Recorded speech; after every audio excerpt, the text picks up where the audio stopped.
No, I got you on this one, Coach. It ain't nothing. You know what I'm saying? Yeah. The fanatic.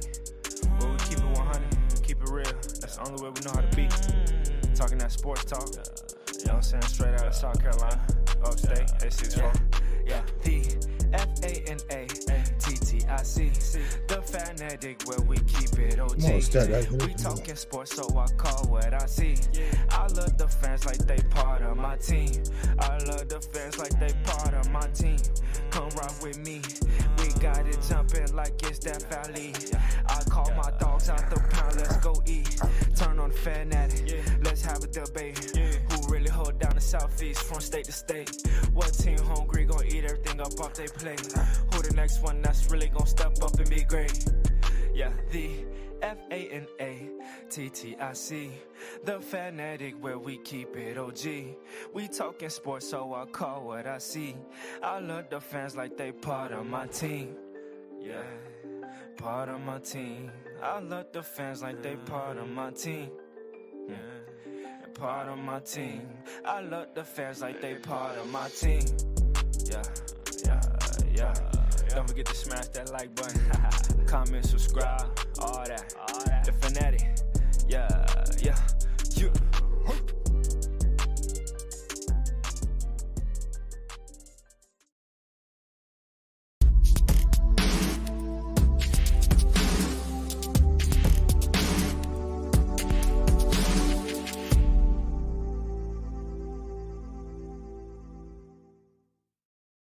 Welcome in, college football fans. It is a Saturday night Snapcount on the Fanatic Sports Network. Listen, man, this is our live stream every Saturday during the college football season.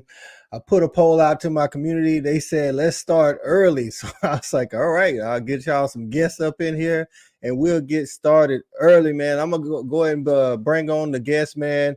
We got we got a good cast of characters today, man. And I'm talking about, listen, everybody's good at debate and everybody's here for the smoke. Let's keep it family. Let's keep it friendly. Let's not take it personal. And let's talk some football, man. First up the bat, man, we're going to talk about my man.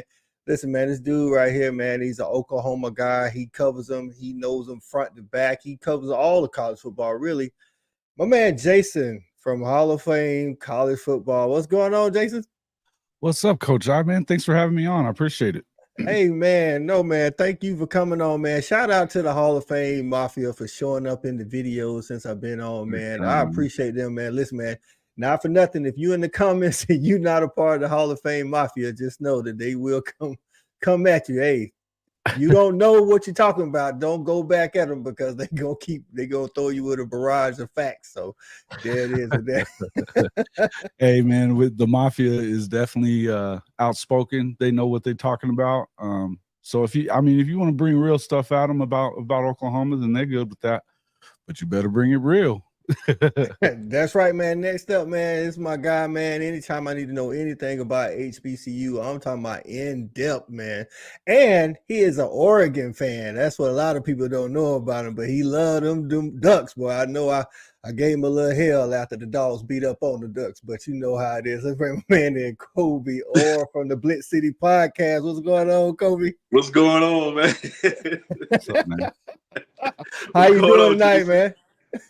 Good. How you doing, man? Nice to meet you. I'm doing good, man. I'm doing real good. Thank you for having me. Thank y'all for having me on.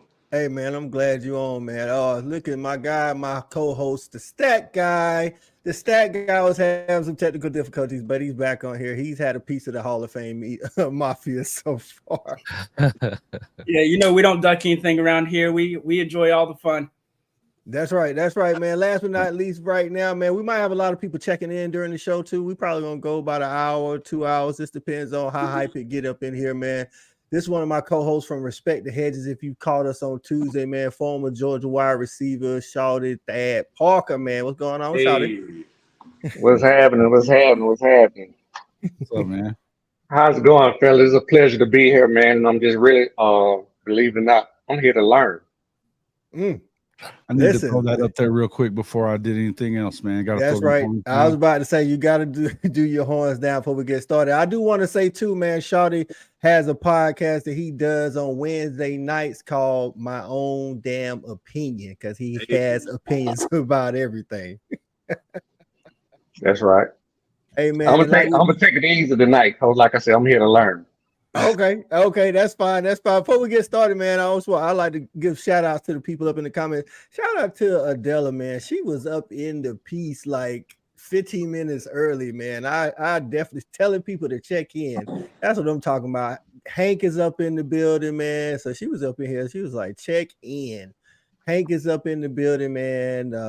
Let's see who else we got. We got AG Biochemist say Kansas State had an athletic surplus gear sale today. Massive turnout of K-State fans.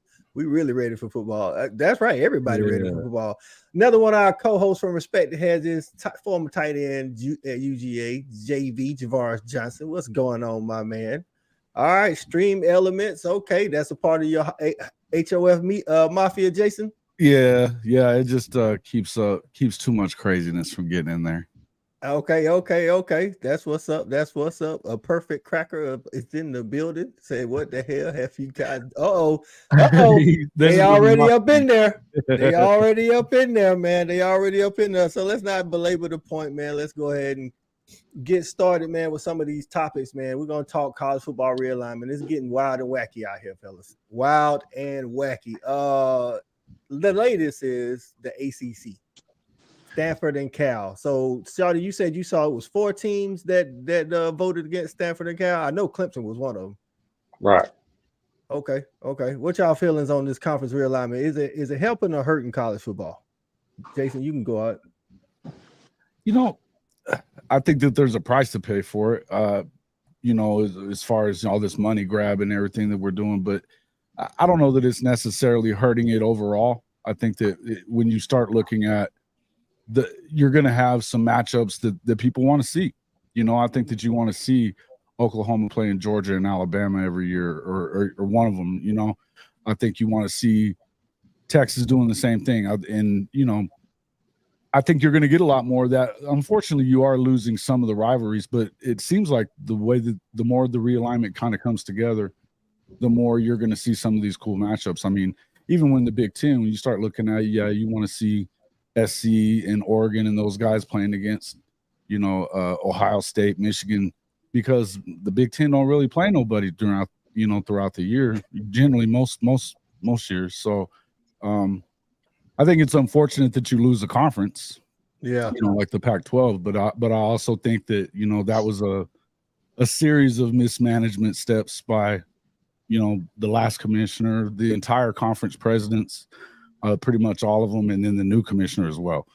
So I think that, when it comes to all of that stuff, I mean, the blame game is kind of weird, but it is what it is. I just like to see, I want to make sure that you continue to see some of these big matchups, and I think it's unfortunate for Washington State and Oregon State right now, but I have a feeling they're probably going to land somewhere. I was about to say, there are 2 of the in-state schools where their partner school has left, but they hasn't made a huge stink about it, kind of like some of the other schools. Cobi, you're an Oregon fan. How you feeling about the Big Ten, man? It's cold up there. I mean, I'm glad we landed somewhere. I don't really mind it right now, but I'm gonna miss the Pac-12, man. I'm gonna miss us as a conference. Now the roads to the college football playoffs got a little bit harder for us. So it is what it is. But no, I don't hate it. I just wish the Pac-12 have done more to keep ourselves alive, and we didn't. ESPN threw us an offer out there for $35 million a school. And I think we counted with wanting $50 million a school, and they said absolutely not. So I just kind of hate that we didn't do more to keep ourselves afloat. But no, I don't mind the Big Ten right now. I'm actually kind of liking it. Okay. Shawty, what you thinking, man? Good for college football? You know what I'm saying? You liking it? Is it causing it's taking a lot of tradition away? You know what I'm saying? Like a lot of these traditional rivals we're not going to get to see. Oh, and before you go, this is a comment to you. Adela said she liked it. She liked the Georgia Bulldogs. She knew that we was going to win it again last year. People don't understand the hunger to defend the title. Oh, that's right. Hopefully we still got that hunger to try to get this 3-peat. That's right. Anything else would be uncivilized. So yeah, but it's so many, positives and negatives on both sides of the equation. And coach, you kind of put me in a bad spot right here because I have to save some ammo for my fan fight on Tuesday. So if I say too much here, I'm gonna be giving away. I'll mute you. So, but what I will say, there are a lot of positives and negatives on both sides. I mean, when you think about just from a logistics standpoint, just like you said about tradition, and at the end of the day, we're just thinking about football. Yeah. There are a lot of other, sports involved in this. And when you're talking about logistics, this is going to be, good luck with that. But like I say, coach, you just put me in a bad spot. I don't want to say too much. Hey, after I asked you, I was like, that's going to be the fan fight. Right. That's a stat guy, man. What is conference realignment? What you got on it, dog? What is doing to college football? I mean, college football, it's fine, right? I mean, college football, it's going to bring more money. More money means more money for the schools, hopefully more money for the athletes. We'll see if that actually trickles down with NIL. But in reality, they're going to kill college athletics as we know it. Like these schools, as far as like women's soccer, the Big Ten plays women's soccer on Thursday and Sunday. You're now talking about Oregon flying to Rutgers for a Thursday night game during the middle of the school year around exam time, and then having to bus or fly back to Michigan and then have to fly all the way back to Oregon. Like, it's going to kill these other athletic programs as we know it. They don't get the same money that the football team does. They don't get chartered flights and these special things. They're sitting at the regular airport with the Jimmys and Joes waiting on a plane to land. The plane gets, gets delayed. They don't get their own special takeoff. So I do worry about college athletics as a whole. But end of the day, you need the football money to run the school. So I guess you got to do what's best for them. To the Oregon State point, we say this all the time. I think Oregon State and Washington State are licking their chops that they're going to invite the Mountain West to become the Pac-12. And they're thinking, hey, we're still Power 5. We get a free ride into the playoffs every year. See, I don't know, Joe. I'm like Jason talked to, man. Like you think the Pac-12? I think they're gonna blow up, and even if they stay a conference, they might have to move down to the Group of 5. Yeah, I think that you're headed towards, and we'll see what happens with the ACC. I know that's probably the next thing you wanted to talk about, but yeah, I think the way that it looks like is going to happen, I think that FSU isn't going to allow itself to stay in the ACC for much longer. I don't know how they're going to get out of it. I mean, there's, that's for lawyers and everybody else to work out, but it seems to me like you're going to go to a major 3 conferences and I think it's easy to say that the Big 12 isn't going to be the same as the SEC for sure, but it certainly won't, and probably even the Big 10 for that matter. But I think that they've got enough teams that are decent enough that they're probably going to keep it pretty similar. So I think it's going to be that they've been calling it this A3 model or whatever, the major shows that I watch, but I don't think I think it's going to 3 power conferences, and the one thing about the Big 12 is that they've got basketball schools like crazy. So I know football is what stirs the drink now, but you can't say that the Big 12 is completely irrelevant when they have that many powers in basketball. I mean, you've got Arizona, Houston, Kansas, Baylor. Kansas and Baylor have won 2 of the last 3 national championships, Yeah. So, and so you start looking at that. So, and then Houston's the number 1 seed all the time. Arizona's going to be, one of those programs that are going to do the same thing. Texas Tech's been in the championship game recently. That conference got definitely better in hoops. Then they've got Coach Prime in Colorado too with football, plus Utah, who, they fancy themselves a power program, but we'll see. Hey. We'll see whether or not they're going to continue to do that or not. But to me, they obviously have a lot to prove on the football field, but I don't think that you can discount it because I think that basketball is definitely, it's going to change the way that they do business too. I think that Brett Yormark has made it pretty clear that he's not just giving it away anymore. Yeah, go ahead. Hey, I was gonna say as we go along, man, y'all have a point, just jump in, man. We're gonna keep it like just it's an open discussion. Go ahead, Shawty. I was gonna say, but I don't think the Pac-12 will have to back down if they could stay alive and get more teams in. ultimately thinking about football, I mean, you're going to a 12-team playoff, and with them still continue to be a Power 5, I mean, they should guarantee them a slot or a chance to play, and that's all you can ask for, right? Yeah, but do you think they're gonna add the Mountain West? Because that's like what Air Force, Colorado State, Boise Hawaii. State, Boise, Hawaii. Boise, Yeah, San yeah. Diego State. Is Well, that what's on the table for them right now? as long as they consider the Power 5, I mean, they're just going to kind of almost guarantee them a slot in the 12-team playoff. I think that they're going to change that though. They're about to blow the whole thing up. You know, See, that's what I'm thinking. Okay. I'm like, I don't know if they're gonna be able to hold on, and I'm of the belief it's gonna eventually. I don't know how long 2 super conferences, but like Jason Yeah. said, the Big 12 do hold that. They pretty much hold the candle over everybody in basketball almost. With a couple of teams here and there. Biochemists say, will the Olympic sports just keep their regional conferences at some point to minimize expenses, like wrestling, like not traveling, like only playing?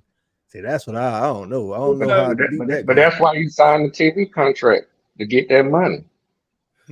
But so to answer that though, like South Carolina's men's soccer plays in Conference USA because the SEC doesn't have a men's soccer league.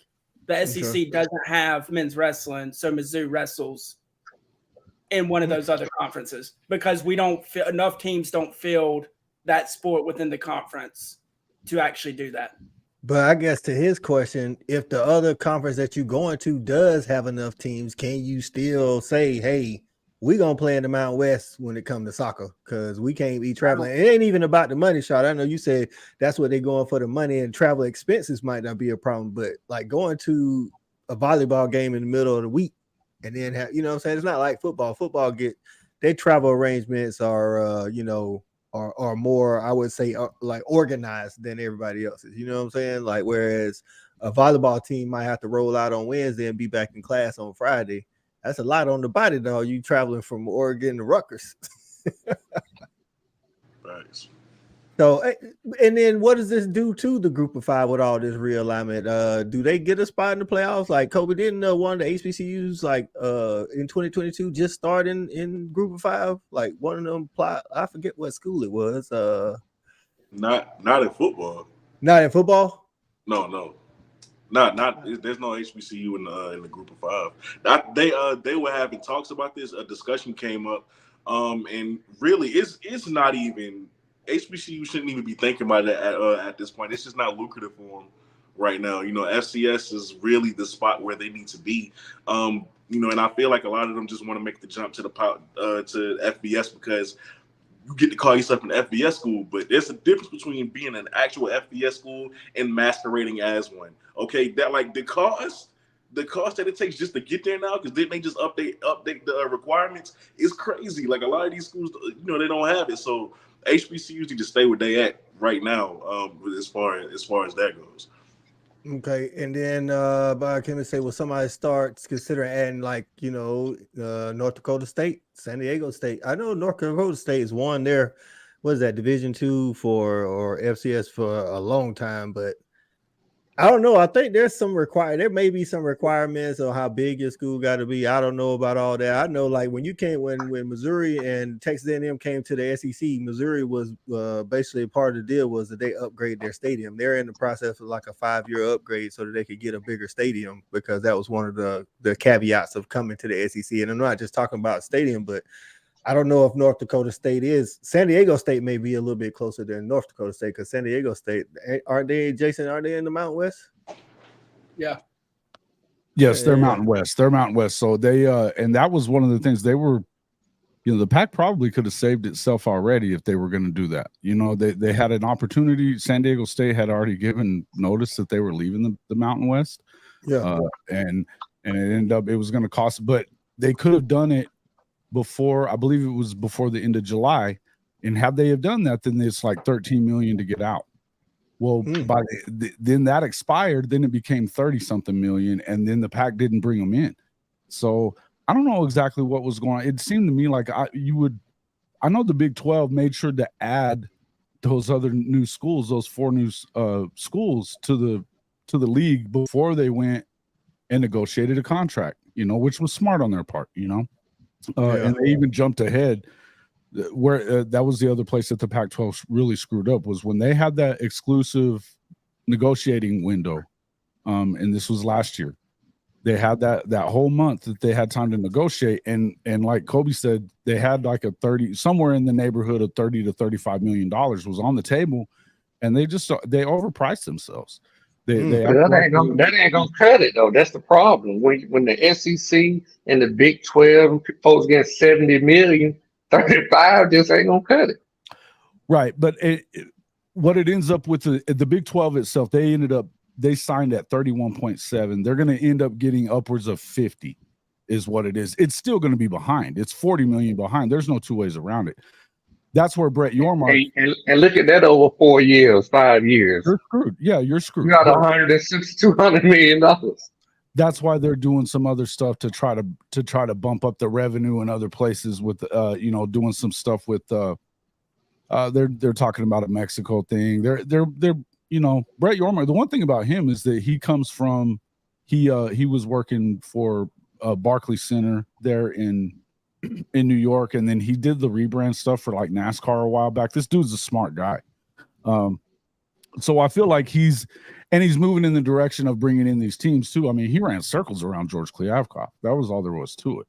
So he went in, jumped ahead of the line, got the deal that the Pac-12 was going to get, and then just kind of waited it out. But even then, they offered them an opportunity to merge, which is what should have happened, right? Yeah. They should have merged the rest of the conference. Had they had done that, then you probably keep Washington and Oregon.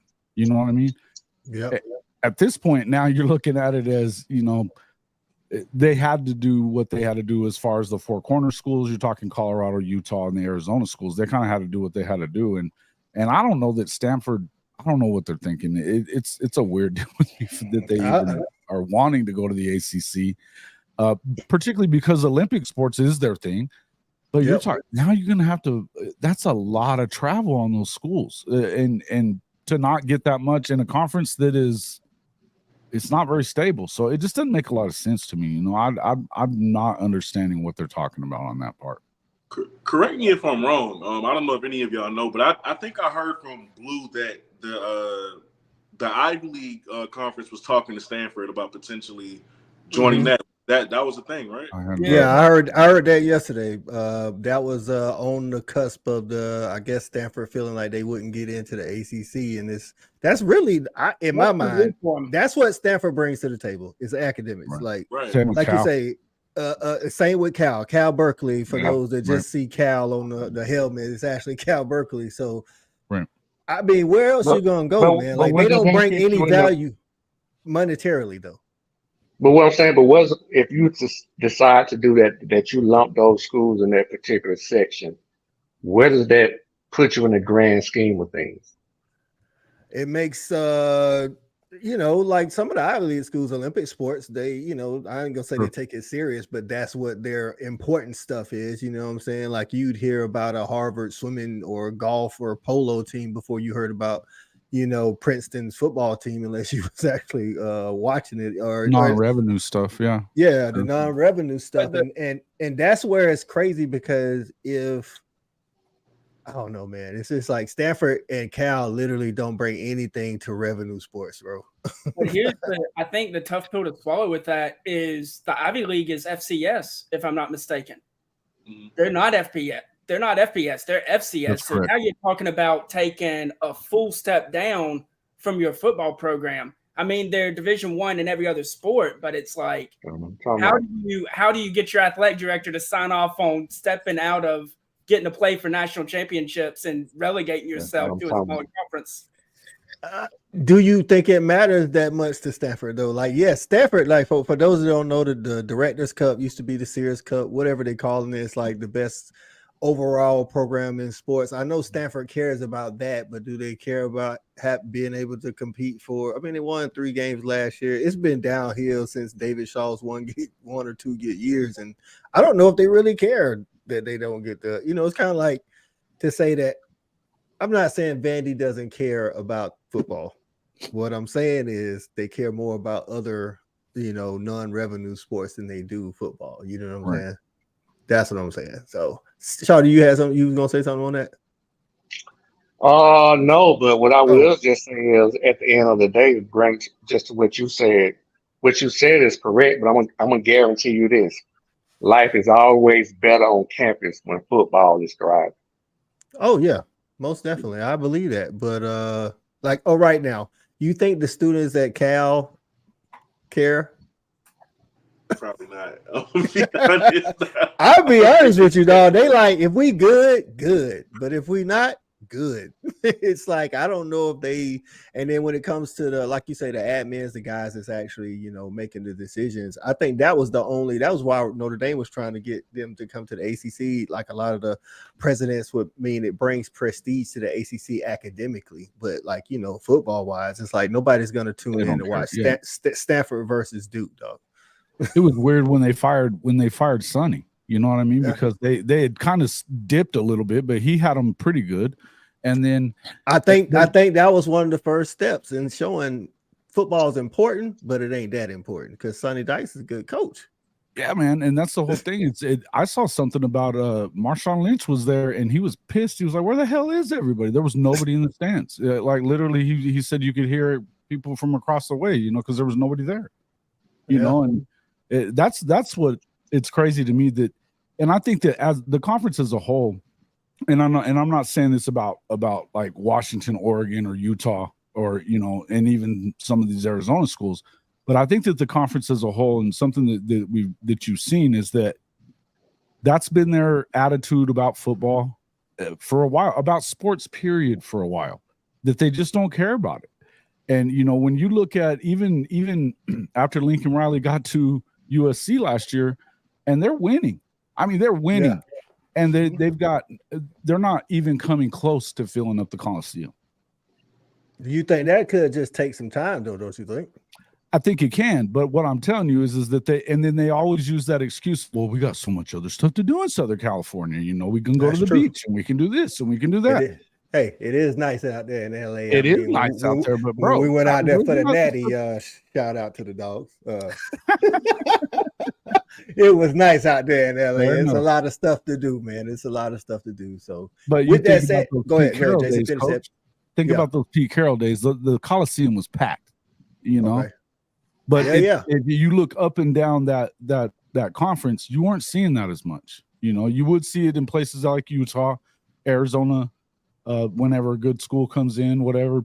Yeah. But you weren't seeing it a ton everywhere else. I mean, I think Washington State and Oregon State, they pack it out, but the California schools weren't.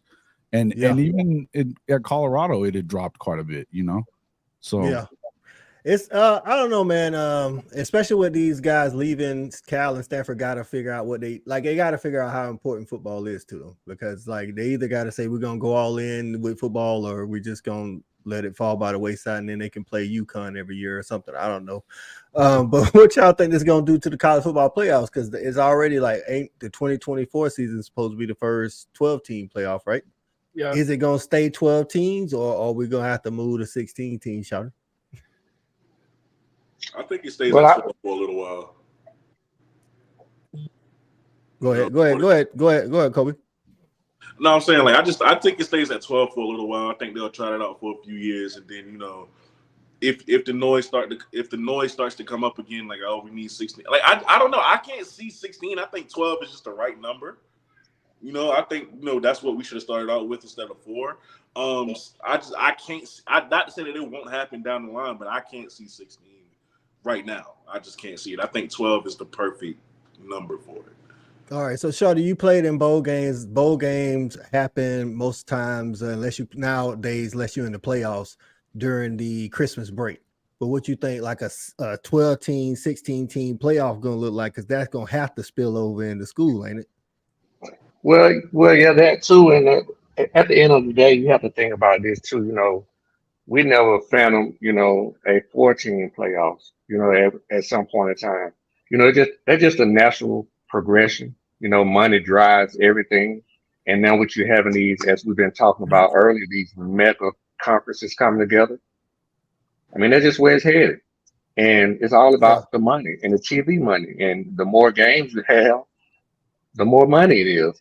And it's always going to be You know, if you have 12 teams, it's going to be that 13th and that 14th team who somebody said they should have got in. And that just drives the momentum, the fans, and everybody. And once again, it just creates more money.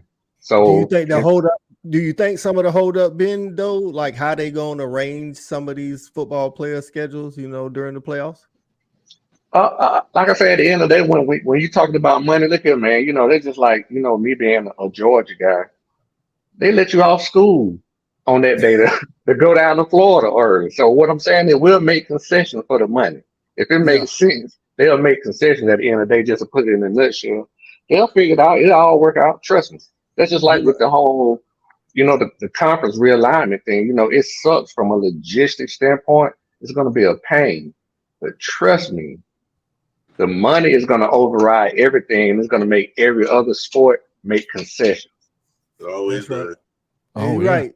You're right. In that Georgia, I remember my freshman year, we actually, I want to say the Braves went to the World Series. We canceled classes and everything so we could watch the game. Hey, big time. I told them after the first Georgia championship in 2021, I was like, they was like, oh, these people got to go back to school. I was like, man, ain't gonna be no school Monday, man. What's wrong with y'all? So you might be right. You might be right. What's your thoughts on it, Jason? I mean, stay sticking at 12 for a couple of years, man. Or they, you know, like Shawty say, man, 13 and 14 gonna be like, we good enough. Well, and I mean, we talked about this on my show when you were on there. This ain't about access. If this was just about who's going to win the thing, you know, you would stick at 4 probably, or maybe jump up to 8 if it was who's going to win the damn thing. But that's not what this is about. This is definitely about money. This is about adding as many weeks to this thing as you possibly can. They got a whole month for NCAA tournament, and they're making shit tons of money there. So, I mean, you know, they kind of trying to do the same thing with football. You know, I mean, they're able to, and I mean, it's already a huge money explosion. But imagine this right now, and if you're ESPN and you're hearing about how much money that they're losing with Disney and all this other stuff, right? And they're laying off people by the, you know, thousands. Then, you know, yeah. And plus they still got to pay out all these schools, you know, all this large amount of money, whether it be in the Big 12 or the ACC and then the SEC, you know, what, $75 million. Yes. I mean, look, they're not going to, it's not going backwards. You know, you're not putting the toothpaste back in the tube. It ain't happening. So you might as well just figure that it's going to continue to move forward. Again, if it was about competitiveness and who's going to actually win the thing, then you stay. But that's not what it's about. It's definitely about giving access to teams or making them think that they can. That, you know, you're going to get an invite to the party, but we're going to kick your ass out of there pretty quick. Yeah, know? That kind of goes to like a conversation me and Shaw be having about who can actually win it. And I don't think there's a lot of teams that can actually win 7, it. Maybe 6, 7, 10 tops, you know, 4. Okay, 4. So is that gonna do something to these regular bowl games? Because we've expanded like from the time we was in school, late 90s, you know what I'm saying, to now, man, they've added so many, just to me, crazily boring bowl games. But it's because, like y'all say, it's the money. You know what I'm saying? Where the bowl games going? Are they going to replace the bowl games with some of these rounds of playoffs? What we doing? Those gonna be the playoff game. All your New Year's 6 games are becoming playoff games. Off rip. That's off rip. And then from there, I'll be honest, I think it starts at 12, but then after 2 or 3 years of the Big 10 and SEC getting 10 of the 12 teams in, they're like, oh, this isn't fair. Now they got to bump it up to 16 and 20. But it doesn't matter how many teams they add. The upper echelon of the Big 10 and the SEC are just going to continue to pile on and get in over these other teams. When you're trying to add a 2-loss SC or 2-loss ACC or 2-loss Big 12 team, you're going to find a resume just as good, if not better, in the Big 10 or SEC, and it's just going to keep adding on.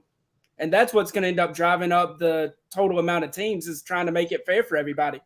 That's where I think you got to go ahead, Cobi. Oh no, I was just gonna say, like, when it came to those bowl games, I think I read somewhere that the Fiesta Bowl, Peach Bowl, Rose Bowl, and Sugar Bowl were going to be the quarterfinal, and then the semifinals was going to be the Cotton and Orange Bowl. So yeah, I think the playoffs game is just going to be those New Year's Six games. Well, what about like the Outback Bowl, the Gator Bowl, the Citrus, you know what I'm saying? The old bowls, like as we was growing up, like the Gator Bowl, the Citrus Bowl, those was big bowls. Now they kind of like, not for nothing when fans be going at each other, they're like, oh man, you played in the Gator Bowl. It's almost like a punchline now, but with the CarQuest, Meineke CarQuest Bowl and things of that nature, that's them the bowls I'm talking about, not them New Year's Six Bowl. What we doing with them bowls? I think they'll still be there. Not everybody's getting invited to the party, Hey, the 6 and 6 Oklahomas of the world got to have somewhere to go. Ooh, there you go. There you but go. as you expand the playoff, those bowls will become more important. You saying the people that's missing out on the playoffs are, but we already seeing a lot of kids skip these bowls when it ain't a New Year's Six bowl. If they don't make the playoff, you think they going to Hawaii for the Hawaii Bowl, bro? No. They might go to Hawaii, but they're not going to Hawaii for the bowl. They're not going to suit up and strap it up and get some licks in. Or they could just go and not take it serious. Now those games end up looking like the NFL Pro Bowl. Like they. Just, because like Shawty, if I'm not correct, don't matter what bowl you go to, you still get a little stipend, don't you? Oh yeah, for sure. And the further you go, the travel is better. But what I'm saying is, if they expand the playoffs, certain of those bowls will become more important because those would be those, I don't know whether it's Super 16 games at some point or whatever they call it. You know what I'm saying? Yeah. So. Okay. No, yeah, like I said, I know the bracket play, however we want to call it for the playoffs, those bowl games are definitely going to be important. And then I know they toying around with conference champions. At least at the beginning, they was talking about conference champion, automatic bid. Okay, right. If we go to the point where we got 3 super conferences, so we're gonna just say just them 3 get in, then I think it'd be 2 each, right? If it's 3 super conferences, I think if you get to the conference championship game, you're in. But then you're playing for a bye week, right? Yeah, seeding. You know what I'm saying? Kind of like like at the end of the basketball season, like you're in, but if you play better, you can get a higher seed and you stay closer to home or something like that. You know what I'm saying?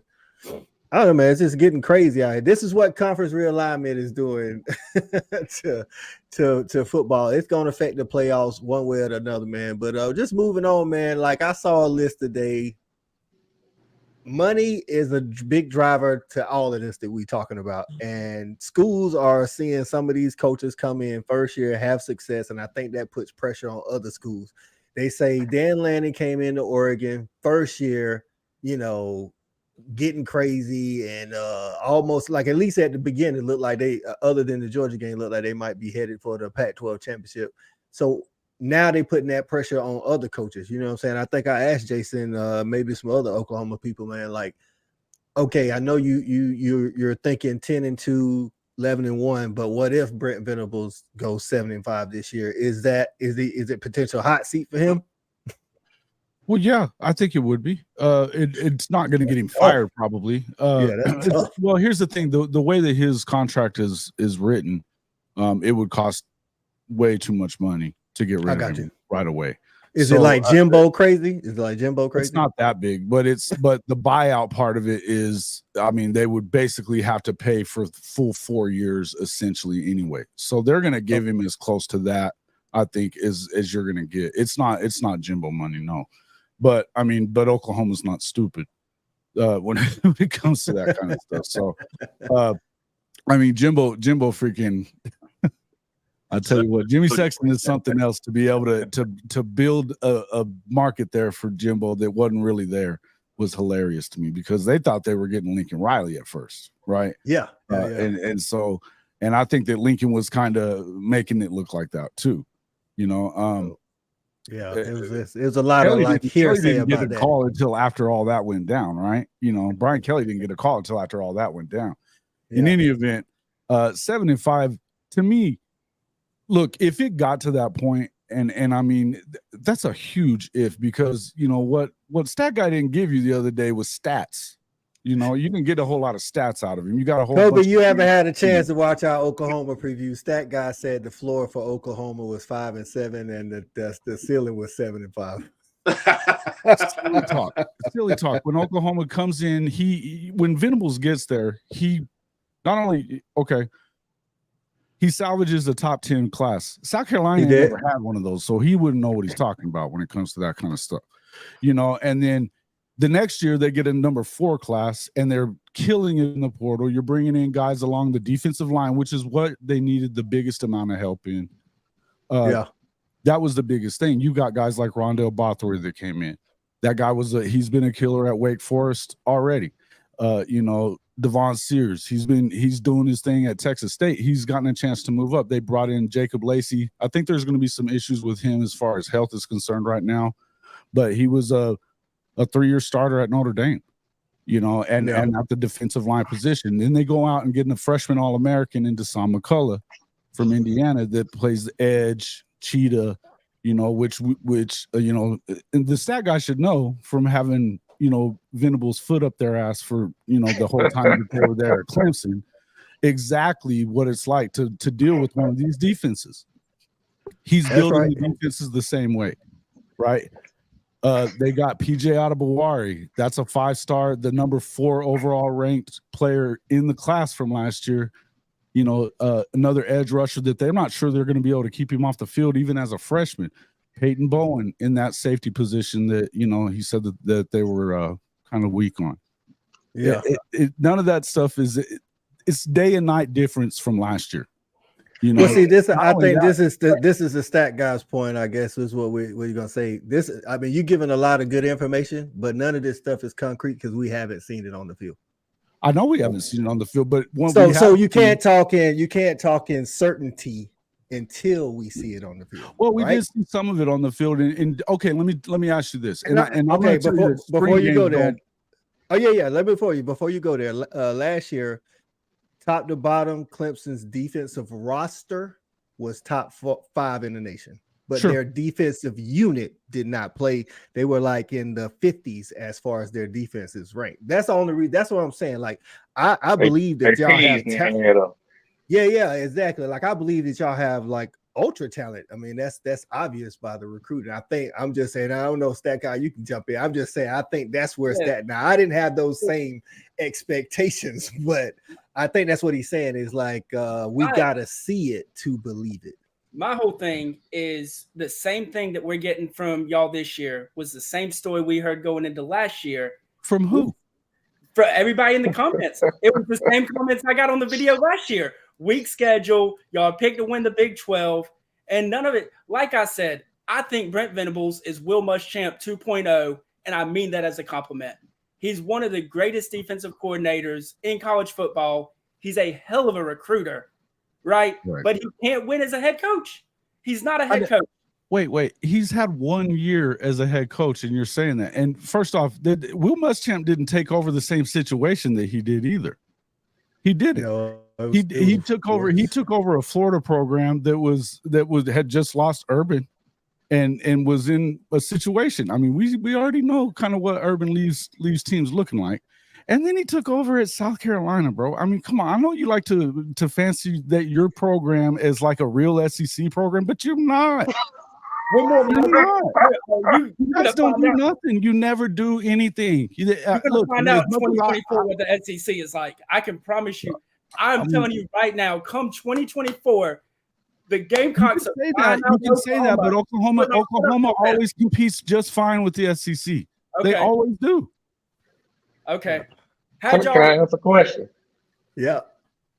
When Oklahoma comes in the conference in 2024, are they in better position to succeed than South Carolina already in? Yep. No way.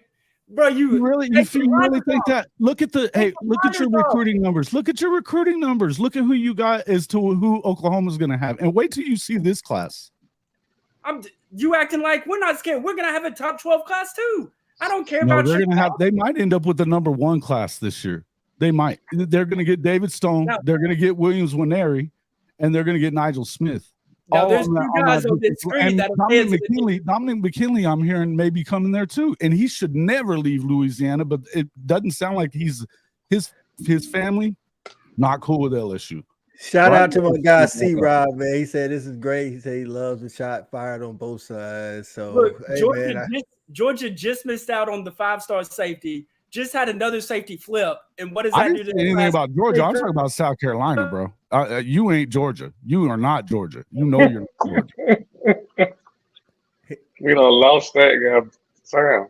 I know it's that guy. Your sound gone, dog.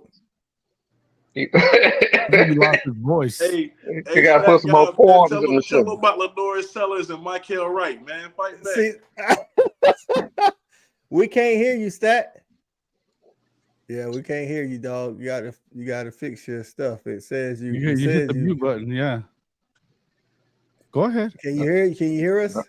Y'all got my man. Put you backstage, man. I'll put you backstage for a little minute. Why you do that to my man, Jason? Hey, man, listen. You firing shots first, Hey, man. but listen, man. So we went off on the Oklahoma tangent. We're gonna get there. We're gonna get there because we got some games involving Oklahoma. That's gonna be some big time games this year, in my mind. But let's talk. Listen, they came out. CollegeFootballNews.com came out with a list of all 133 Division I college coaches ranked from safest to seat being the hottest. The 5 safest coaches in America. Of course, the safest coach in America, Kirby Smart. Yeah. The next safest coach, Nick Saban. Yes. The next safest coach, Brian Kelly. The next safest coach, Chris Kleiman from Kansas State. And Jim Harbaugh rounding out the 5 safest coaches in America out of 133 schools. Bruce, Cobi, like you got something to say about that? No. I ain't got nothing to say about it. I just go ahead. Go ahead, continue. No, hey man, this what we do. Know what you about to say? That seems right. That seems about right, Jason. I know Kirby and Nick are the safest. Jim Harbaugh? I don't know about Jim Harbaugh. Harbaugh kind of caught me too. He just went to 2 straight playoffs. He just went to 2 straight playoffs. He won 2 straight Big Tens, and he beat Ohio State after not beating them for 14 something. I don't know. He beat them 2 years in a row. But listen, that's the whole thing I be trying to say, Coach. You know what I'm saying? You create your own problems. Once you get a certain taste, the same sandwich don't taste good. You want to add a little extra cheese on it. You need the whole shebang. You get tired of eating the same thing. And trust me, I know it's good. And, and the first thing you want to say is, well, we can't fire him. Who's going to get after him? Yeah. That always people listen. Jim Harbaugh wasn't Jim Harbaugh until he got a chance. You're going to get tired of eating that same sandwich. That's the same old thing. It's been going on since the beginning of coaching. That's right. Hey, and I know what you're saying. You're saying that they've made the playoffs twice, and if this year they make the playoffs, and then they don't go, because I think Jason will attest to, after a while, like Lincoln at Oklahoma, you get tired of losing in the first round. Hey, man, but we're going to let one of my other guys, another guest, get up in here and talk about these hot seat coaches. It should be interesting. My guy, USCJ, what's going on, my man? Man, what's good, big dog? How you doing, man? Hey, doing all right, man. USCJ, this the panel, man. Jason Watkins, a Hall of Fame college football man, Oklahoma fan, all around college football. Used to be a sports journalist and everything, man. So that's this USCJ, man. Of course, he covers USC on his podcast. He's got the people going. And then you watch some of the Respect the Hedges, Shawty, man, former UGA wide receiver and the stat guy. And then this is my guy, Cobi Orr, man. Cobi Orr from the Blitz City podcast, man. He talks HBCU all the time. And he's an Oregon fan. So oh my God. Hey man, we was good for a minute, man. You had to do that. So we talking about some of the safest coaches. They had a rankings on collegefootballnews.com, all 133 schools. They ranked them from safest to hottest seat. And Kirby, Nick Saban, Brian Kelly, Chris Kleiman at Kansas State, and Jim Harbaugh are the 5 safest coaches. And Shawty was saying, and Cobi, it was kind of caught off guard by Jim Harbaugh being one of the safest coaches. By the way, Lincoln Riley's number 6 on the safest coaches. Yeah. I think Lincoln is, man. I think Jim Harbaugh, man. I think he secured his spot just with the past couple of years. You see what he did with Oklahoma. Hey, by the way, forgive me, man. I thought I was gonna be home. I'm still in traffic, man. But I think Jim Harbaugh, man, what he did the past couple of years, what was it, 2 years in a row? He beat Ohio State, man. And you do that, man, you probably put 2 years extra on your life. You know what I mean? So that's kind of how I look at it with him. Well, see, I think so too. Shawty was saying though, as far as the playoffs is concerned, they've got that early exodus the first round because 2 times, and people kind of get tired of just making it. You know what I'm saying? But to your point, beating Ohio State kind of does give you money in the bank because now on the reverse side, Ryan Day, even though he's number 7, that's where I'm going. Ryan Day on the other side, and this is just from Oklahoma. I mean, sorry, Jason. Ohio State fans on social media, they saying if Ryan Day lose to Michigan again, it's gonna be bad business. It's gonna be bad business for him, man. But he just played in the with the semifinals last year. That's what I'm saying. But you that's crazy. That same thing. Grilling his ass. It's crazy, man. I think the expectation with college football, though, man, it's just they put the stakes so high, man. It's so much of a big business. It's like it was crazy because I was reading Ohio State, I think it was a message board, man, and they mentioned that same thing that you alluding to right now, and they said his job was gonna basically be on the line. I'm like, dang, bro, like he made playoffs all these years. I mean, you getting over 10 wins. You got like a top 5 recruiting class. Like, what more can you ask for? But that's where we at with it, though. That's crazy, dog. Because I think Ryan Day been at Ohio State 4 years, right? Yeah. I think he's kind of like a Lincoln Riley right now. If you want to just put it like that, as far as Lincoln Riley just going to the playoffs, and so that's kind of where he's at. Exactly what I think. Yeah, I think he's leaking light. I think he's leaking light, man. That's tough, boy. In 4 years, you only lose like 7 games, bro. That's a tough business right there, though. But you get tired of eating the same sandwich, coach. But it's a bad conference, though, man. Outside of those 2 teams, who's good? Going forward, though. What if he does the same thing going forward, adding Oregon, Washington, USC, and he, I didn't say that the fans aren't crazy but here's the thing about it. I mean, you have to definitely look at it in terms of, man, everybody wants what Georgia and Alabama have been doing, LSU too. I mean, it's one thing to get to the playoff. It's another thing to get there and not win it. And when you're not improving, when you can recruit on the level that Ohio State recruits on and you're not getting better on defense, there's something wrong. And it's the same thing that I would say about Lincoln, that you have to service the defensive side of the ball, and getting one Bear Alexander or and a guy like and they did bring in some guys there, but not adding coaching there, and getting rid of terrible. Y'all gonna see. The entirety of that. You've got your strength and conditioning coach that everybody calls a yoga coach in Oklahoma now. Wiley, and then you've got that. Let me say this though. Let me say this, because most of our guys this year got bigger, man. Like I monitor this team to a T, and let me say this: Alex Grinch, he did improve from 2016, 2017 to 2018, before he got there. He improved Oklahoma's defense by 100 yards. That's a stat. That's a fact. You can go look that up. And matter of fact, Oklahoma had their worst defense ever since like 1930 something last year. And I'm saying he's not. What I'm saying. Well, I mean, everybody got it. We turned our whole roster around last year. And so my thing is like the players we got this year. I mean, it ain't just a Bear Alexander. We got Mason Cobb from Oklahoma State. We got Anthony Lucas from Texas A&M.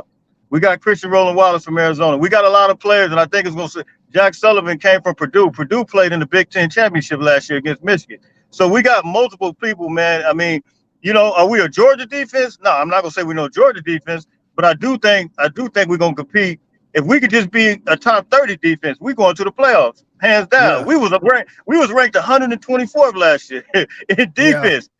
By the way, we led the country in turnovers. I think some of that goes to Jason, like from your point of view, you want to see it before you believe it. You feel me? Yeah, like because that's what goes on. Like, when you're a fan of a team, same improvements from year 1 to year 2 and stuff like that. But when you've seen this, I mean, there was a reason Ohio State was happy to get Alex Grinch out of there, right? Yeah. They were happy to get him out.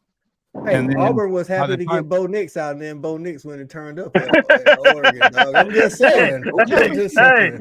And Bo Nix but it was looked the same terrible when he thing. was at Auburn, man. He looked And terrible. Oklahoma wasn't good. I mean, let's just make it clear that Oklahoma was struggling on defense already whenever he got there. You know, I'm not even saying it. I'm not even saying it's all about that. But the thing with Grinch is that speedy, it just doesn't. Well, along with it, he wants them smaller and stuff like that. You will see there's going to be differences. You know, it's not the same. I know there's that sweet spot, but Alex Grinch is definitely going to want. Bear's probably not going to be the same size dude whenever you see him again. And I get it, they're building them up and stuff like that, but that's what they're looking at. Can I ask you? Let me tell you this. You know, when we played Oklahoma and we beat them 55-15 in the national championship, do you know who the defensive coordinator was? 20 freaking years ago. Do you know who the defensive coordinator was? Yeah, I do. What's his name? It'd be Venables. Brent Venables. So I mean, but did Brent Venables stay the same? Absolutely not. Brent So Venables you can't. No, You can't expect everybody, man, to stay the same, bro. Like we got some pieces around us, man. We got a defensive analyst that came. He used to be at Alabama named Greg Brown. We got pieces around us. Now, I'm keeping receipts, man. We coming back. I'm keeping receipts. Listen, man, it's talking season. Everybody's in position to win the national championship. Some of the coaches that are at the top of the list for the hot seat, Jimbo Fisher, as we all explained. But let's talk about Jimbo, how lost in the sauce he is, man. Listen, Jimbo Fisher, Dino Babers at Syracuse, Tom Allen at Indiana. Again, Tom Allen at Indiana. This is what I was alluding to earlier. Like the schools that, like I say, me and Shawty had this conversation all the time about schools that I don't think can win the big thing. Indiana's one of those teams. How long has Tom Allen been in Indiana? What, 6, 7 seasons? Does anybody know? And I'm like, what's putting him on the hot seat of Indiana? What Indiana think they're gonna get? Right. Cole, but it don't. Cole, what I be saying is, what you gotta understand is this right here. Yeah. And I'm speaking metaphorically, but you get tired of eating the same thing, and you get tired of the status quo, no matter who you are. I understand that certain teams can't win it all, but my whole point is this right here. If I'm in the division, I'm in the conference, we all get a same cut of the same pie. Now, I know individually, you get money from different places, but I'm saying I get the same kind of check you get. Why I got to be the one that's at the bottom? That's all I'm saying. If you can do it, I can do it too. So they're gonna fire this guy, and guess what? The guy that they bring in, they don't expect him to do the same thing. They expect him to do better. That's true. Like putting somebody on the hot seat again, like you got to think about this too. Like the one good player that everybody remembers from Indiana, Michael Penix Jr. He left. He went to Washington. So it's like you got it. Like I don't know. I'm looking at it like, look, man. Hey, man, we was on our way to 8-4 or whatever it was, and then we just lost the best player we got.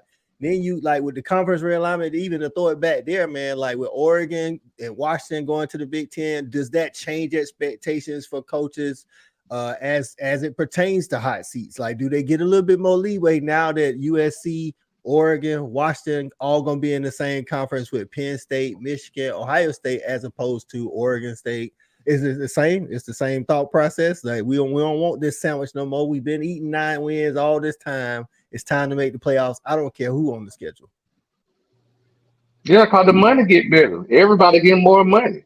I'm getting more money just like everybody else getting it. So that's what I'm saying. Like, why I got to be the one that's at the bottom if I'm getting 35 to 50 million, just like the team, over there that's winning or playing for the playoffs get it.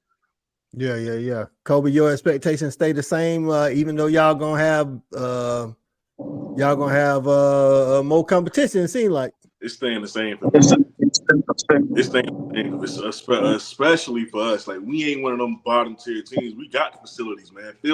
Phil giving us everything we asked for. I think we getting another new $100 million facility. It ain't no excuse. Like I don't want to hear it. We got everything there is to offer a player, man. Get them in, develop them. Let's start winning games and getting back to what we was doing. That ain't no excuse for me. Same thing for you, USCJ. Y'all going to a conference that you've been touting this whole time about how the Big Ten probably going to be the premier conference, even though I definitely disagree with you about that. But y'all going to have a harder schedule. So do you think it's gonna be hard. Y'all prepared to keep that same level of expectations and not have Lincoln on the hot seat when he can't win the Big Ten? Man, hey, it's gonna be rough, but he got to put some more quarters. He might be going through going through a tunnel or something. Hey, Coach. Every guy. Go ahead, Thad. I'm gonna say every guy on this call gonna have somewhat of the same similar sentiments. They feel like no matter what division they are in, they can compete too. Sure. That guy, you was gonna say something? Yeah, I think for the schools that aren't the premier powerhouses, I think it actually changes expectations for this year as far as trying to climb a little bit higher up the ladder and get yourself in a better position going into all the realignment stuff. And that's maybe why you're seeing the Indianas and the Syracuses being like, yo, you got this year or you're out. Wisconsin. Yeah, Wisconsin. I got you. Because like if you can't get it done, like it's not gonna get any better. It's not gonna get any better with all the conference realignment. So that might add some pressure. And I guess Jason, I don't think Oklahoma's going 75, but 75, 8-4, like going into the SEC, I think that goes to what Shawty said, being positioned to be successful in the SEC. You definitely, because y'all schedule ain't as easy as Georgia's, but just looking at the schedule, it might be the next easiest. You know what I'm saying? Oh, I'm sorry. Oklahoma, this year's Oklahoma schedule is cake. Yeah, because of the fact that you're not playing Georgia. I mean, that game got pulled. We talked about that. Yep. But look, you got to look at 3 of those losses, and they had 5 losses by a score or less last year. I mean, we're talking about a situation. I mean, 4 of them were by 3 points, and this was with having the worst defense. I think it was right. It was right about the same as what SC's was essentially. Yeah. Right. We didn't get blown up by Texas 45-0 or 50-0 I knew that was coming. Hey, hold on for a second. Hold on, bro. Hey, let me tell you this. We lost to Utah. We lost to Utah by 3 points at Utah, and then we lost. They spanked y'all in the Pac-12 championship. Caleb got hurt, but what was the score? Was like the score was 20. The score was 24, I think, to 40 something. But my thing is, you talking about a straight up blowout, man. We didn't get blowout this year.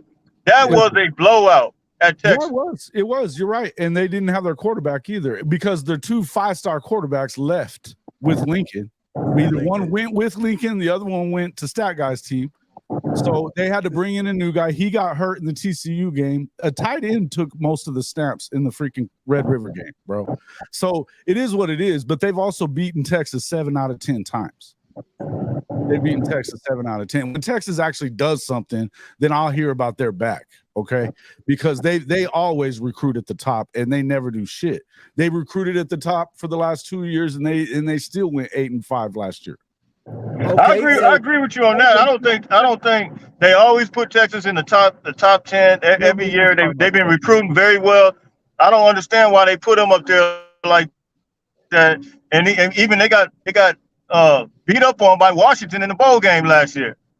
This year. So listen, so Jason must have been reading my mind because he's talking about Texas, and the next topic is the pretenders in 2023.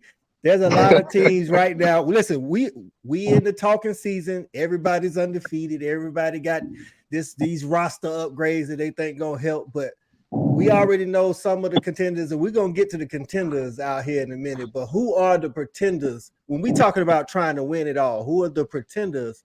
You know what I'm saying this year, Cobi? You got something on that? I say Tennessee. Okay, I'll go Tennessee for the simple fact that we're hyping them up because Joe, who has gotten his starting job taken twice in his career, can throw a football really far. So all of a sudden it's like, oh, they're national title contenders. They're not. Okay, I'm not putting no more stock in this kid. He can throw a football really far. Great, but what else? Can he get the ball there accurately? Can he make great decisions? He's shown that he couldn't do that consistently throughout his college career. I'm not buying Tennessee, man. Like, is everybody hyping them up? I'm not with them. All right, Tennessee in the pretender category. Stat guy, who's in the pretender category, dog? Like, there's people talking about Mike.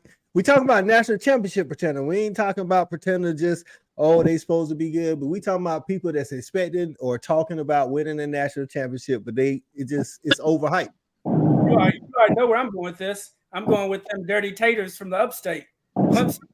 Hey, I called it 2 years ago. They falling off the mountain, and it's going to be a joy to watch. And I'm gonna enjoy watching every second of it. But why to pretend? You got to tell me, like Cobi said, and he pointed out some good points that Joe Milton then lost his starting job. You know what he say? 2 schools is like, so why are you saying you can't just like don't let the game? I got you. So the thing is, DJU gets a lot of hate, and we're gonna see what he's about this year at Oregon State. But Clemson hasn't fixed their issue at wide receiver. They still have a huge issue with depth and performance with wide receiver. The same thing, they talk about their defense, but their defense, while they have guys, they don't have the overall depth in that front seven that they've had in the past, and so they're not elite. And so they can't just ride the coattails of a defense to the national championship or to the playoffs anymore. And now the biggest fear is they have a formidable team standing in the way in Florida State. Yeah. So we got Tennessee and Clemson so far put in the pretenders. USCJ, man, who a pretender, dog? Like we talking about teams that I kind of agree with Stat Guy for the simple fact. Now I know that they got a new offensive coordinator, Riley, coming from Tennessee, from TCU. But I just don't think, like he's alluded to talking about the depth. I don't think they really have the depth like that. And Dabo is one of those dudes. I think every guy represented on here, their team, whether it's Georgia, Oregon, whoever, most teams dipped in the transfer portal, man. Dabo refuses. I don't know what the deal is, but he just refused to use the transfer portal. And I'm not saying that we want to use that as the main means for recruiting, but the time that we're living in now, these dudes are getting mature, experienced players right now, and they come into to these teams, man, adding instant impact. And I think Dabo is getting lost in the sauce, not using the transfer portal, man. And I think all these other teams that are around him, Florida State, they got Coleman, man, that came from Michigan State. They got another big time defensive end that came from I want to say Western Michigan or Central Michigan, Fisk. They got some players at Florida State right now. I think Florida State is gonna wipe them off of the earth this year, man. That's my opinion.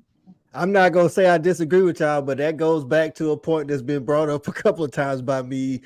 We got to see it. Florida State has lost to Clemson 8 times in a row. I got to see it before they do it. Jason, who's a pretender, man? We got 2 votes for Clemson and a vote for Tennessee. Who's the pretender, dog? I could definitely understand why people say that about Tennessee, but I think that I know there's been people talking. I mean, you have USC in that top 6.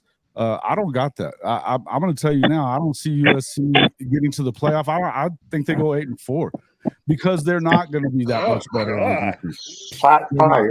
And if you look at the last half of their schedule, and it's aside from the Cal game, it's week after week. They didn't have to deal with Oregon last year. They didn't have to deal with Washington last year. They get both of them at the end of the season. They get Utah again. They still got to prove that they can beat Utah because they have it, right? And then even the UCLA game, that was a 1-point game. That was a 1-point game a year ago. So there's another opportunity for a loss there. And then Notre Dame hey, listen, I think that Notre Dame is going to be, they're battle tested. They've stuck with SC for a long time without a quarterback. Now you got Sam Hartman coming in. I think that that's another opportunity for a loss. I think that they don't necessarily lose them all, but I think to me their ceiling is 9-3 because I've seen this movie before, and I know that Lincoln Riley is going to not get bigger and better. They're going to get a little better on offense, and they still have Caleb Williams, which makes up for a lot. But when it comes down to it, you ain't winning no championship like that. You're just not doing it. There's a vote for USC. All right, before we move to the next vote, USCJ, I'll give you a chance to rebuttal that, dog. Man, every team, we beat Notre Dame last year. We beat UCLA, two of the outstanding teams last year. I mean, he wants to pick the teams that we beat. I don't even have a rebuttal, man. Just make sure we do a show. Make sure we do a show, and we'll come back. You know, we keeping receipts, man. We keeping receipts. You can even come on my show and bring them receipts with you, bro. No worries. I'm coming. Yeah, I'll definitely come on your show, man. It'd be an honor. All right, Shawty, man, we got a vote for Tennessee, 2 votes for Clemson, and a vote for USC as pretenders. Who is your vote for a pretender this season in college football? Man, I'm loving it. I'm loving it. I'm gonna say this right here, man. Stat guy in USCJ, man, they kind of took all my thunder. They said exactly what I was gonna say, but ironically, I got to be in Florida State. I think Florida State is a team that this may be their year to beat Clemson, but I'm gonna tell you what, once you get into that Final Four, they're gonna find out that they're not elite. But if they make the playoffs, they're not a pretender. If they make the playoffs, I thought the question was to win the national championship. Win the national championship. That's what we said. Man, you got to get to the playoff to have a shot at the national title, though. You got to win your conference to have a shot at it. It's the chicken before the egg. How far you want to go down the wreck hole? But you said you thought they were going to beat Clemson. If they beat Clemson, but they got to beat Clemson twice. They have to beat Clemson twice. And all I said was this was be a year that it may be better than Clemson. Their program has elevated to a point now that they're better than Clemson, which Clemson has kind of been stagnant, or their trajectory has been going down. But I'm just saying, for Florida State, thinking that they're a national championship type of team, there's levels to this. Ask TCU. So, listen, man. I have another vote and put Texas on that too. Well, I thought that's where you was gonna go. You know, Jason, where I was because go they're actually picked. They're actually picked to win the Big 12 like this year, and they're saying if they go to Alabama, beat Alabama, then they're listen. I'm just telling you what happened though. Who believes that's going to happen? I'm gonna be honest with you, dog. I'm not so sure because listen, the quarterback position, man, at Alabama has been so. I'm not saying for every team. If they were playing Malik Murphy, I would tell you that you're probably right that they're gonna go in there and win it. But they're not playing Malik. Quinn's gonna be in the game. Okay, so let's go by what we saw last year. Me and my guy, we in Austin for Texas, Alabama. Quinn Ewers is lighting Alabama up for the first quarter until he got hurt. Listen, I can only talk about what I saw. Sure. And I'm not saying that Quinn's bad either, coach. So for 3 quarters without Quinn, Texas went toe-to-toe with Bama, and Bryce Young had to do some Heisman-like things in the last 2 drives to get that win. So this is what, and then Shawty, kudos to Shawty last year. Shawty said going into the season, Alabama would have the best player on offense and the best player on defense in every matchup that they had in 2022. And I think all of us on this call would agree that Alabama has a top 3 roster when you're looking at it, right? So now you got a top 3 roster. You had Bryce Young, the most important position. You talking about this year? No. So I'm just saying on the regular. So top 3 roster, best offensive player in every game, best defensive player in every game, and they still lost games that they should not have lost, and played some close games that Texas A&M played them close. So all I'm saying is, Texas, I don't think they're national championship caliber. I don't. Okay, but I do think they're better than last year, and they're going into Alabama now. Alabama does not have the best player on offense. They do not have the best player on defense. I'll give you that. But what I would tell you is that this same Texas team, and first off, let me just say one thing. 7-win Sark, number 1. Okay. I got you. Go Dogs, Mike Free. 7-win Sark. They go and they are at what is it? At Oklahoma State, they're up 17 at the end of the 3rd quarter, and they can't freaking hold on to win that game. Same thing with Texas Tech. They're up big in that game. Now, Bijan put the ball on the ground there. Surprised me. Now they did, and Quinn didn't play. But Hudson Card played pretty well for him during that time. They shouldn't have lost that game, man. And I agree with you. I think Malik Murphy is the best quarterback on the roster. I think Quinn is he's an NFL arm. He's an NFL quarterback. Yeah. but he ain't a transformer, and that's what that other cat is, man. Malik is a freaking transfer. He's like, to me, you think about Vince Young, 2.0, man. That's what he is. He's big, 6'5", 220, 230. It's a monster, big arm and speed. That's it. Look, as an Oklahoma fan, I don't want to see that dude on the field. I don't. I got you. You got another vote for Tennessee coming from the comments. My guy C-Rob for pretender. But I agree. Like I say, I don't think Texas is winning the national championship. I think it's a closer possibility going into the game than it was going into the game last year, that people think Texas has a chance to beat Alabama. I'm kind of with Shawty on the pretender. I think Florida State is better. I do. But I think some of the hype is that they beat some teams last year.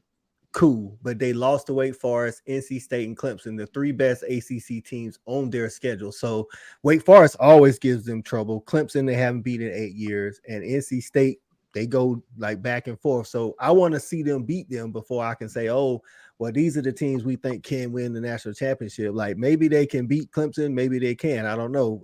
Again, until I see it. That's my vote. So we have Florida State, Tennessee, Clemson, and a vote for Texas as some pretenders. Let's talk about some actual contenders, though. Some actual contenders. I mean, me and Shawty, you know, we Georgia Bulldogs. I think that goes without saying that. So we don't even need to really go there. Is there a team out there, USCJ, that people are overlooking or sleeping on? Not sleeping on, but like really is a contender this year? Man, I kind of we touched on it when we talked about Clemson. I just thought it was Florida State. Just, you know, they opened up last year against LSU, man. That quarterback Jordan Travis, man. I seen what was it Oklahoma? They played Oklahoma in the bowl game. Was it Oklahoma? Yeah, and Oklahoma gave them all they want without half their team. You said Oklahoma didn't have half their team? They had a lot of people out for the bowl game. We can't make no excuse. We had a lot of people too, though. We had a lot of people too, man. We had linebackers. A lot of guys hit the portal though. But I'm just saying. I mean, they played good against LSU and they played good against Oklahoma. But they just, to me, that quarterback, I think he's gonna get better. I think he's a good quarterback, and I'm just impressed with what they're doing overall. Period within the program. So I would think Florida State is a legit contender. Of course, you know, I think USC is going to be year two. You know, anybody that's played football, especially even if you played in college, you know, some year two in the system, man. I mean, I just think you're going to be a little bit better. You can't be any worse than where we were. So I think for sure we're going to be a contender. I think, you know, and I wonder though about Alabama though, as far as the quarterback situation. I heard reports with them coming out of the camp that the quarterback situation is looking real shaky right now, but we'll see what happens with that. All right, Cobi, who's your contender, dog? I mean, we got, of course, like I say, Georgia is like, you know, we don't need to go over that. Yeah, I mean, they speak for themselves. I'm gonna go LSU. Because Jaden Daniels is just, that kid I still have nightmares from what he did to us his freshman year. Okay, like I still have nightmares about that game. I always was a fan of him ever since that game. I love what he's brought to LSU, and then, you know, they got Karen Perkins on the other side of that football. I mean, LSU could really be a team that nobody's talking about that could easily, you know, end up in the national championship. Well, I'm not gonna say easily, but they can end up in the national championship. Plus, when have you not known LSU to have great athletes, whether it be a DB or wide receiver? You know, like I just think LSU could really be. You know, they really are a contender going into this season. And I had a few schools, you know, that I would have said like Penn State or Washington because of Michael Penix. But for me, man, it's LSU. So what about, come on, dog, no love for the Ducks. They don't open up with Georgia this year, dog. Listen, we still got some questions. That was a low blow, man. No, man, Kevin, my guy. You know, I actually really like Oregon, dog. That's what I'm saying. Like, I think Oregon, Bo Nix wasn't anything in the SEC. I didn't think he was going to be good at Oregon. He definitely proved me wrong. Y'all bring a lot of pieces back. I think the old line is maybe a question there, but it is a question. Yeah. No love for the Ducks, dog. Nah, like it's because defensively, you know, like y'all just got Jordan Bird. What else do you want? You just got Jordan Bird. And your head coach is a Noah. defensive guy. We lose Noah. Justin Flo couldn't stay healthy even if he was still with us. We lost Christian Gonzalez. I need to defensively. I got to see right now. Dan Lanning learned under the best. But that Texas Tech game, man, I think that's a trap game from Oregon, though, man. But this is the thing, though. Okay, let's say that's a trap game, man. But if they win the Pac-12 with a one loss, that's playoff. Yeah, oh yeah, no doubt. Mm-hmm. What you was about to say, Shawty? No, I'm just, I'm just kind of baffled at that. He's saying that, defensively. Hold on. I mean, your head coach is a defensive guy. I mean, most good teams take on that field and play. No, but what I'm getting at is most good teams take on the personality of their head coach. So that means even in recruiting and everything you do, defense will be a priority. Mm-hmm.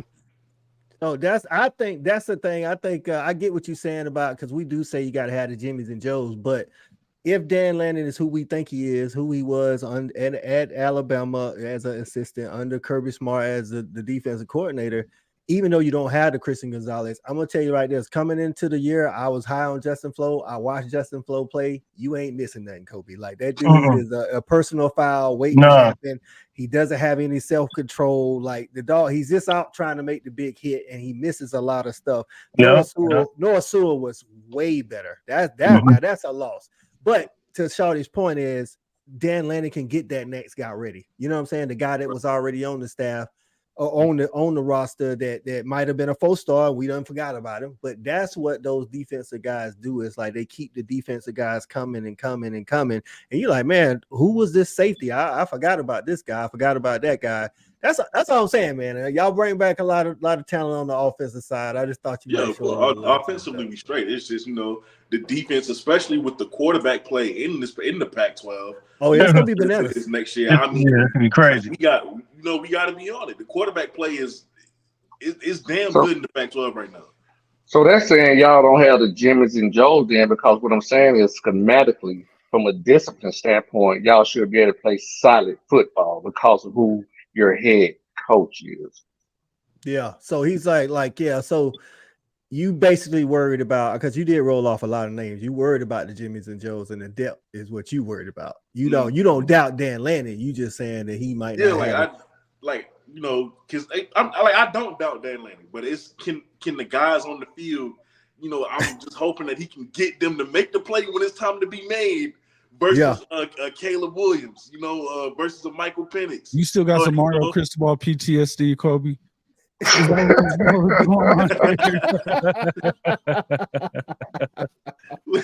A little bit, man.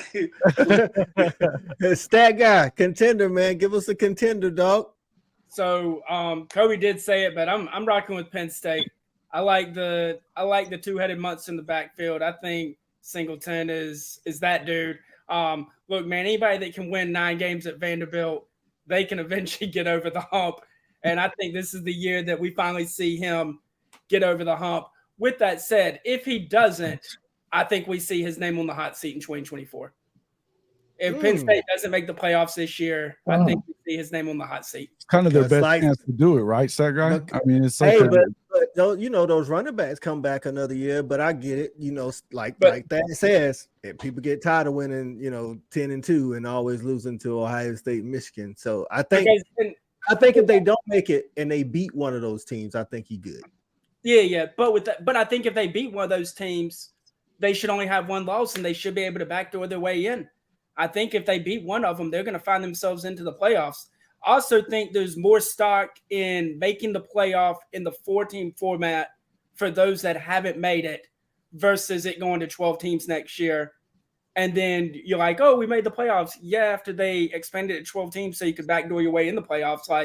I think we're seeing to discount what you do, man. I get it. Yeah. Oh, okay. Yeah. So you're saying if James Franklin make it this year, it definitely means more because there's only 4 spots. Whereas if he doesn't make it, all offseason is going to talk about getting over the hump, and then 12 teams oh, I made the playoffs, dog. When they added 8 more spots, then right. But it's still 133 Division I schools, dog. I'm not saying that it shouldn't be discounted or held at a lesser level. I'm just saying it's still only 12 spots. Yeah, but they finished top 10 last year, so you know what I'm saying? They should make it at 12 teams. That's why I think they're going to look at that and be like, yeah, I'm glad you made it, or we'd have put the gun to your head. I mean, like, they don't make the 12-team playoffs. Didn't they just give him a new contract, though? Didn't they? See, that's what I thought. Like, he got a new contract. That's another thing, Cobi. I meant to say, Dan Lennon got an extension already, dog. Yeah, you know, I love it. Like, it's not Dan Lennon. I don't believe it. It's the guys, man, that we got. I need to see it. That doesn't mean my opinion can't change. I got it. Yeah. You just got Jordan Birch. Because you won't. Man, Jordan Birch didn't do nothing in Columbia, man. He's a depth player. That's what he is. I don't know. Maybe a change of scenery. Dan Lennon wanted him hard when he was at Georgia coming out of high school. So maybe now that Dan got his hands on him, it might make him an elite guy. Did everybody get a chance to get in with a contender? What's up? I got one. And I ain't trying to call no extra fireworks between Jason and USCJ, but I really think USC got a great shot at it. And the reason I'm gonna say it is because of this right here is kind of what I've been alluding to, you know, all conversations, because I really just think Lincoln Riley, the guy, he's more the guy for USC than he was for Oklahoma. And what I mean by that, when you get the right guy in, everything else, meaning resources, facilities, and players, they come. Yeah. And with the way that conference is right now, is right for the taking. And he's going to have the best quarterback on the field every time they play. And in college football, I'm generally going to go with who got the best quarterback on the field.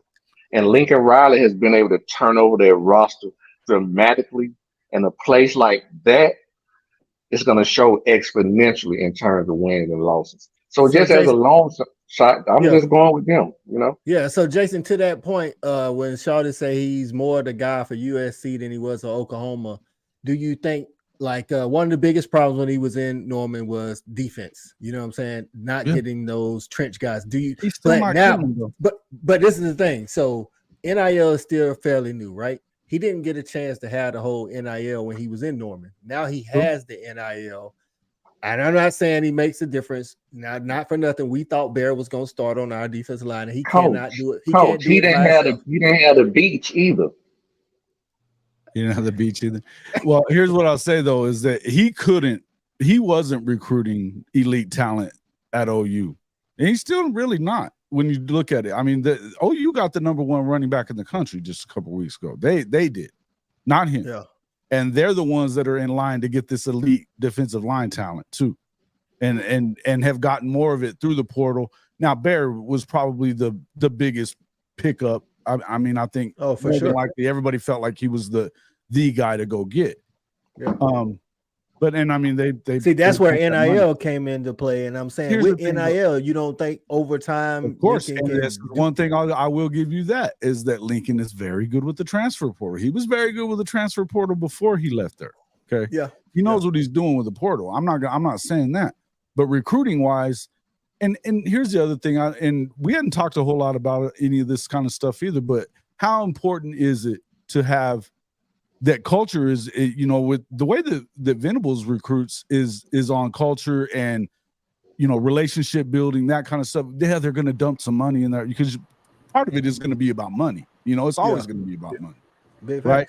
But I don't even think that they attempted to get Bear. I don't even think that it was an attempt, you know, because he said it a few times. He said it in The Athletic. He says it all the freaking time, is that if you get drama in recruiting, it's going to be drama in the locker room. Drama. I'm not dealing with it, right? And I'm always of the opinion, though, and Shawty, you're probably going to back me up on this one. You got to have a couple of crazy dudes in your locker room, right?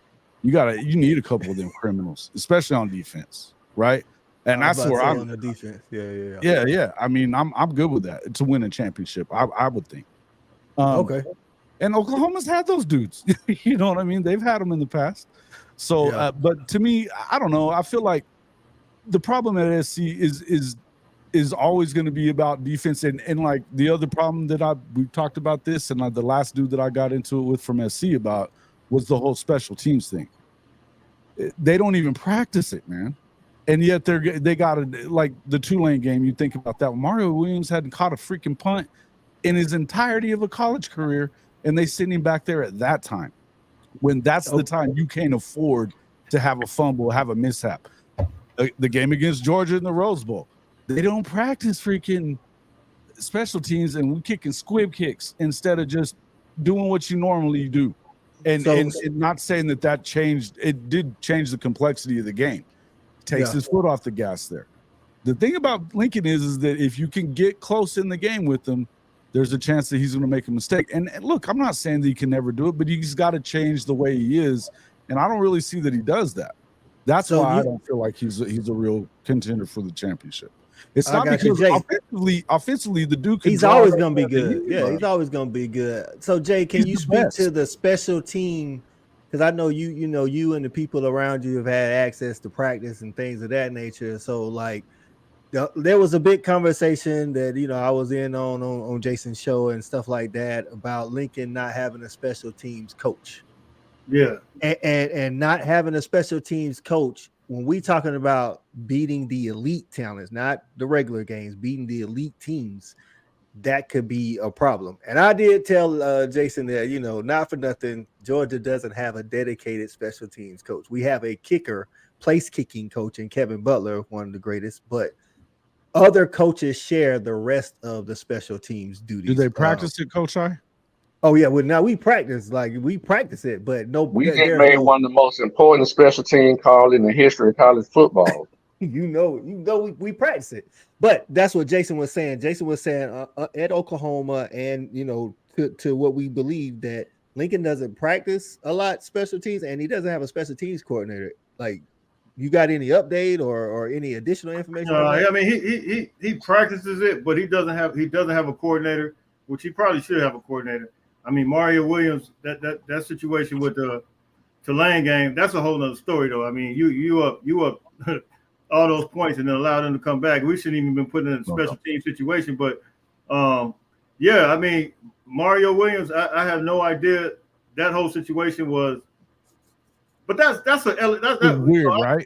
Just an elementary play, though. Really, I mean, we learned that in Pop One. I mean, it's certain things. I don't even really attribute that to Lincoln Riley at that point. I attribute more so the Mario Williams. That's just that comes with what Jason was talking about, like practicing it. Like, so even in Pop Warner Little League, you practice special teams. So, like, you might not do it a lot. I think he played. He's from Florida. Florida. I mean, they know their football, but I mean, you just can't do that. I mean, if nobody told you not, you should know that you just can't do that. But to your point and to Jason's point, we probably do, because somewhere down the line, we it could come back to bite. And the reason I brought it up was one of the last things that was asked to him in his last press conference at Oklahoma. It had become an issue in Norman, and a lot of the media were asking him about it for 2 years. But that was the very last question in that press conference was, have you given any thought to hiring a special teams coach?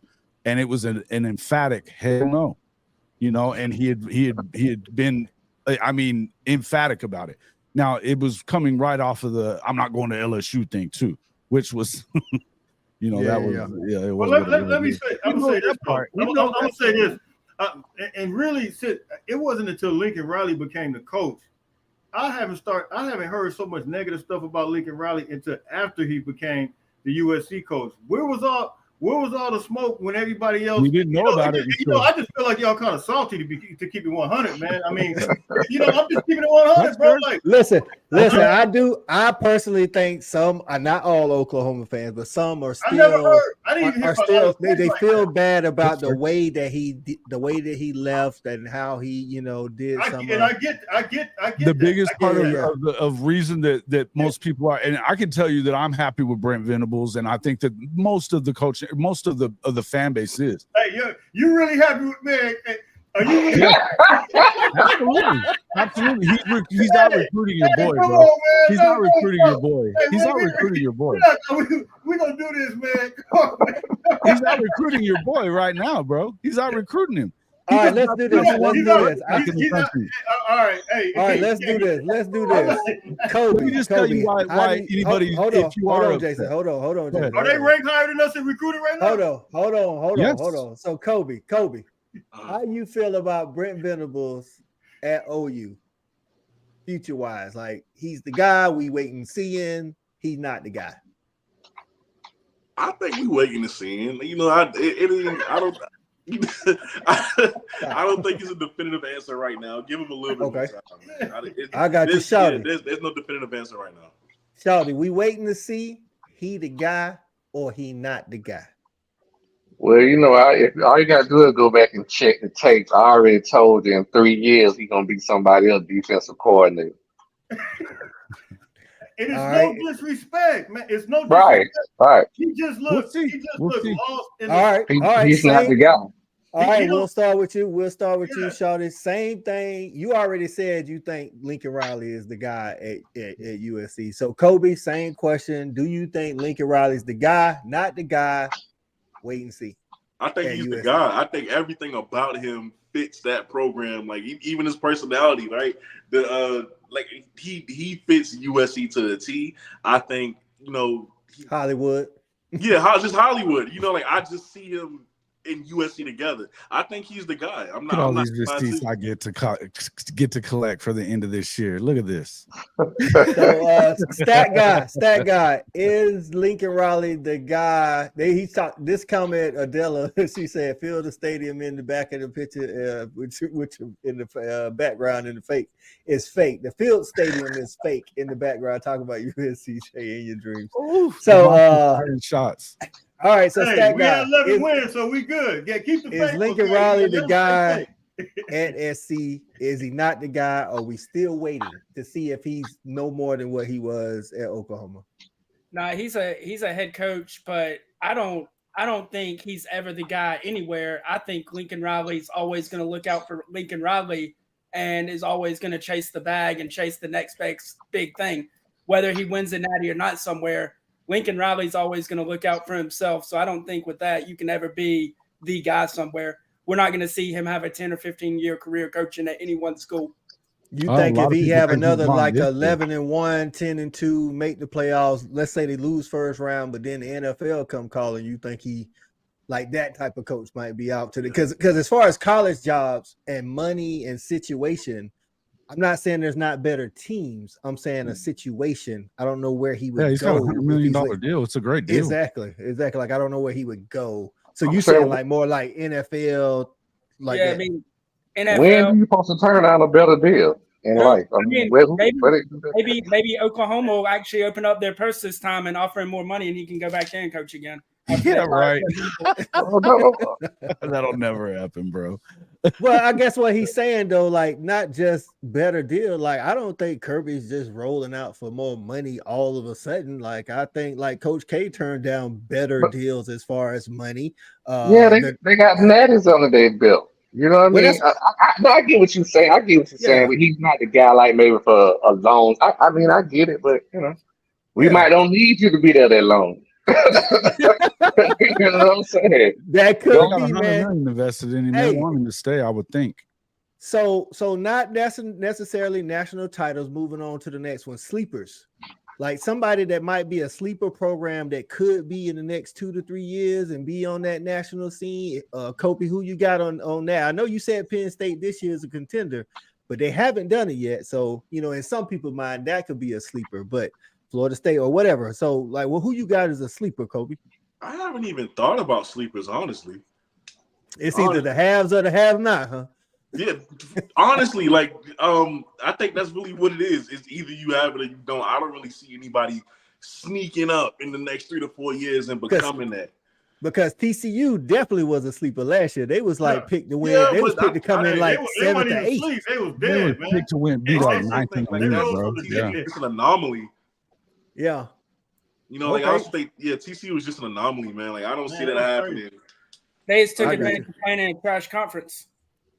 Oh God! All right, Jason, who do you think is like a sleeper dog? Maybe not this year, but in the next 2 to 3 years, man, we could see them try to come up, you know, and be on that national title list, contender list. I think it's going to be Oklahoma. I know that it's going to be in the next 2 or 3 years, but they are recruiting like that. They had a top 5 recruiting class last season. They salvaged a top 10 recruiting class the year before. They've got pipelines opened up into Florida, which is where you have to go get some of those kids. The speed state, we've talked about that. They're recruiting in the trenches the way that you want to. And they got Jackson Arnold, who's a 5-star Gatorade Player of the Year, who's going to be coming in. They've got a guy coming in. They've got 2 quarterbacks coming in behind him in Jeff Lebby's offense, who everybody knows is one of the best coordinators in the country as well. You know, the number one of the top running back rooms in the country, without a doubt. When you add in Taylor Tatum, you add in some of the guys that they've brought in already, and Gavin Sawchuk. I mean, if you saw that game against Florida State last year, Gavin Sawchuk, he got opening, he gone. And they're deep in that. They're going to be deep at all those positions that you have to be deep at on defense. Again, if they end up with this recruiting class that it looks like they're still in on David Stone, Williams Nwaneri.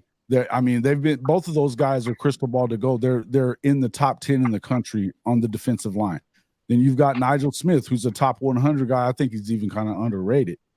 Another defensive line guy, right? Then you've got Dominic McKinley. That would be gravy for sure. But everything we're hearing is it's between Texas and OU for this guy. Yeah. You know, it's everything we're hearing, because apparently they did something down there to piss off his mama at LSU. I don't know what it was. You don't piss off mama. Yeah. And that's exactly it. But they did something to piss off his mama at LSU. So from what I'm hearing I've got a friend in NOLA, and he's like, man, he ain't going to LSU. Okay. So Oklahoma next 2 to 3 years. I think the first year in the SEC, you're gonna have to get your feet underneath you. You know what I mean? I think that if they can go win and they can go 8-9 wins, or even 8 wins, would be probably gravy. And that's your first year with Jackson too. So I'm saying, that I think it's their first year to win it would be like 25. I think that's their year, right? Hey, I meant to ask you, because you said y'all had the number 1 running back in the country. Is that Richard Young out of Florida?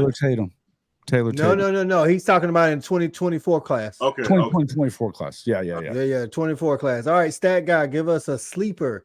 Not talking about this year. We've already named the contenders. We're talking about like the next 2 to 3 years, dog. Yeah, I'm jumping on that. I'm jumping on that 2025 train. Go ahead and place your bets now. They're going to be in the playoffs. Them South Carolina Gamecocks, led by Lenore Sellers. And just so you know, he will be in New York that year as well. South Carolina's recruiting. They recruiting real well right now, man. There is a lot of buzz down there. The problem is, listen, man, when you talking about winning the national championship first, yes, you do have to have Jimmys and Joes. You got to have coaches. You got to have the right situation. And it's just not a great it's just not a great situation for South Carolina, because they don't have to play Georgia next year, but I mean, all roads still lead through Alabama and Georgia. Yeah, but you got 12-team playoff. There's gonna be 4 or 5 teams from the SEC that gets in money. But we talking about winning the whole thing. Like, you in it, but you still got to beat the Michigans, Ohio States, and we could probably beat Michigan this year. They don't want to come to South Carolina and play us in Willie B. Light them up. Oh my! I ain't scared of nobody from the trash. Hey, stat guy, I'm in South Carolina too, man. Where you at in South Carolina, bro? We in the 864. We're in the upstate, man. Me, you, Jay, and stat guy in South Carolina, dog. I think Jason, you out in Vegas, right? No, I'm actually out around Lubbock, Texas right now. In New Mexico. Oh man, you out there giving horns down to everybody. Throwing them, man. Yeah. So we cover OU and stuff, and we also cover the Big 12 really right now. And then, but we being so close to Tech, we're covering them too. Look, that's Joey McGuire's doing some things too, man. I think that guy. Texas Tech is my sleeper, dog. Like, they're a good sleeper for the. Yeah, especially with y'all leaving the Big 12, like Stat Guy talked about with those 12-team playoffs. Big 12 still there. Then all Texas Tech got to do really is beat the TCUs, the Utahs, and possibly the Colorados if they get it together. That's my sleeper team. So go ahead, Stat. Is the Big 12 gonna get a free invite? If the conference champion. That's why I'm saying, are we sure the conference champion they're still going to let the conference champion in? If they consider them if they're going to treat all of the conferences, if you've got a power 3, if that's how they end up being, right, they're going to treat them all the same. I think they all get the same amount of invites. All right, Stat, let us hear you shaking your head, though. It doesn't mean the committee's gonna vote the same amount of teams in on an at-large basis, because I think that it's clear that they favor the SEC there, right? Yeah. They should. Yeah, the SEC and the Big Ten are gonna get the majority of the 12 team. But I'm just saying auto bids. Auto bids are gonna be the same amount for every conference. What was you gonna say, Sean? Power conference. Well, no, I'm kind of piggyback off what a lot of the guys have already said, but I look at it like this right here. I don't necessarily have a sleeper with the way that football is going with the 12-team college playoff. I don't think there's going to be a sleeper because you're going to have 12 teams, and just to be honest, in that particular situation, the rich only get richer. There's no such thing as leveling the playing field. I don't care how many slots we have. It's going to still be the same 4 teams that's going to really vie for it anyway. Yeah. You know what I'm saying? At the end of the day, even after the 12 team, once it boils down to that Final 4, it's still going to be the same. And you put 16 in there if you want to. You know what I'm saying? I don't care how many conferences come, because they're going to all cannibalize each other anyway. The cream always rises to the top. So it's going to always be the same 4, possibly 5 teams vie for it anyway. So anybody on this call, if any one of us were to make it, to the Final 4, it really wouldn't be a surprise, other than what Stat guy said, South Carolina. That wouldn't be a sleeper. That'd be more like a coma or hibernation or something that they made. You know what I'm saying? So, but I agree with all y'all guys. You know what I'm saying? Yeah. So, hey, man, so just getting back to the 2023 season, man, there's a lot of good games before this conference, all this movement and stuff. So, Jay, man, what games you looking forward to this year, man? Like, we talking about, like, big-time heavy hitters. I know on my list I got about 20 that I'm looking forward to. But man, what games I'm looking for a lot, man. That Texas Alabama game, man, that's a big-time game. I'm looking for that. I'm looking for of course, a couple games that Notre Dame played, but then I want to see that Texas Tech versus Oregon, man. I'm just curious to see how that's going to play out, man. Just given the fact that even my man on here, he talked about some of the things that Oregon had issues with, man. I'm just kind of wondering how that's going to play out, being that it's so early in the system. So that game, and then of course Florida State, LSU, man, that's going to determine a lot. There's some games that's going to determine a lot at the beginning of the season. And so those are just a couple of games that I highlighted, man. Of course, our games, am I saying I'm just looking for it? I'm not gonna say I'm just looking for it, but we know we got to go through it. You know what I mean? So you got to go through it. You want to get on the other side, though. Got to go through it. But as a fan, just looking at the other games, man, yeah, I want to see how does Tennessee play Bama this year? Yeah, they got to go. They play the third Saturday in November. Bama gonna get some feedback. October, my bad. You're right. Third Saturday in October every year until next year. Maybe that changes. If South Carolina can do what they did again against Clemson, that'd be great too. Okay, Cobi, man, what games you looking forward to, man? Just as a college football fan, it's a lot of good ones out there, though. Yeah, so like USCJ said, of course, Oregon versus Texas Tech. I got to see how we do versus that. I hope we pull that one out. Texas and Bama, that's an obvious one. I need Gus Johnson calling that game. I don't care. It's a night game too. I need Gus Johnson calling that game. So that's that. But just because of my HBCU ties, right? TCU and Colorado. That's where I was going. I'm just so interested because there's so many variables, right? I got to see how good Shador can be at the FBS level, because we all know he was damn near unstoppable in HBCU. Yeah. I need to see how good he is at this top level and where that'll determine his draft stock going forward. Travis Hunter, I got to see how good he is at this level of play. When he was on the field for Jackson State, couldn't stop him. I need to know where he's going to be, where he's best at going forward, whether that's cornerback or wide receiver. Spoiler alert, this wide receiver. That's just my opinion. But I got to see it. Cormani McClain, I got to see that duo. It's just so many things with Colorado that I need to see versus TCU. So that would be like my number one, just for that reason. All right, let me ask you before we move to the other panel guests, being in that HBCU environment, man, I know that not everybody was happy with Prime when he left Jackson State. You know what I'm saying? So is there a collective, like, watching to see what's going to happen at Colorado from the HBCU community? Yes. Yes. People can't wait. You got people watching, wanting to see this man like just crash and burn in the most horrible way, and then you got Jackson State fans who are so appreciative of what he's done for their program that they want to see him win, and then you got fans who don't necessarily like Prime because of how he left, but they still love Travis, they still love Shador. You know, they had a bunch of Jackson State guys leave behind Coach Prime to go to Colorado, like Jeremiah Brown. They still rooting for them. So you know, you got all those variables going on. So yes, everybody will be watching. I got you. Trust me. I know. Prime is a polarizing figure, so a lot of people tune in, even if they ain't football fans. It's like Prime, like you either love or you hate him. You know, like you want to see him fail, but you still tune in. That's right. One thing, you gonna tune in. Shawty, man, what games you looking forward to, dog? I mean, just as a football fan, like, listen, man, I can sit around and watch, you know what I'm saying, Nevada play San Diego State myself, but what games you looking forward to, dog? Yeah, before I answer that, man, I say Cobi, I did a HBCU and a PWI conversation on one of my shows, man. I really wish I could have had you there. And I'm sure that conversation will come back around at some point during the season, man. So I need to reach back out to you, for sure, get some type of contact, because I love to have your insight on your HBCU experiences. Yes, sir. So, yeah, to answer your question, I think someone already had mentioned it, but I'm very SEC, you know what I'm saying, invested. So I really want to see that Texas and Alabama game because I want to know who Nick Saban is going to trot out there on starting day as a quarterback.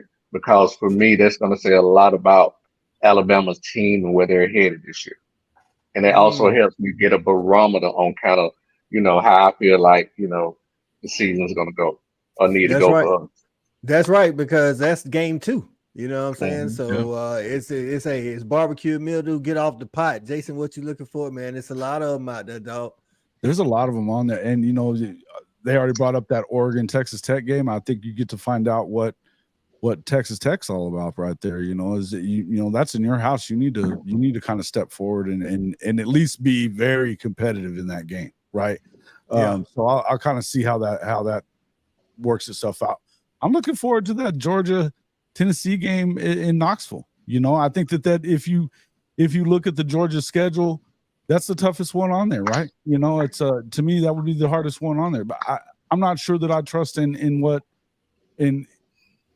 not sure I trust Joe Milton. But you know, and by that time, if they've stumbled or something by then, you know, do you see Nico? You know, so you might get a little early Nico in that, and I don't know that you want to do that against a freaking defense like that. Put a freshman out there, but you may not have a whole lot of choice. You know, I mean that's true. Game I'm looking forward to with the coach being on the coach on my show. He's a Notre Dame guy. I'm looking forward to that, seeing what they do against SC this season. You know, I think that's going to be a big game there. You know, you've got actually a quarterback in play now, and so and again, I think that'll be it's a tough road game for SC. So I'm looking forward to watching that one. As an OU dude, I mean, man, obviously the Red River game and the last Bedlam. You know, that's what I was saying. The last Bedlam is definitely. I think it's going to be a little tension there too. Because what game is that?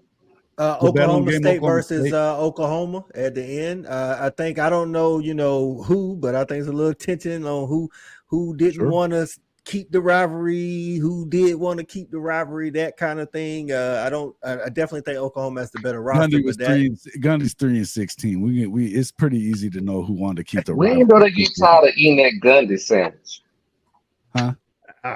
Bruh, Gundy's an Oklahoma State guy. I don't know when they're gonna get rid of the Gundy. I don't know. They ain't. You gotta be tired of eating that same old sandwich, man. It's like, come on, man. Thank you, Sean.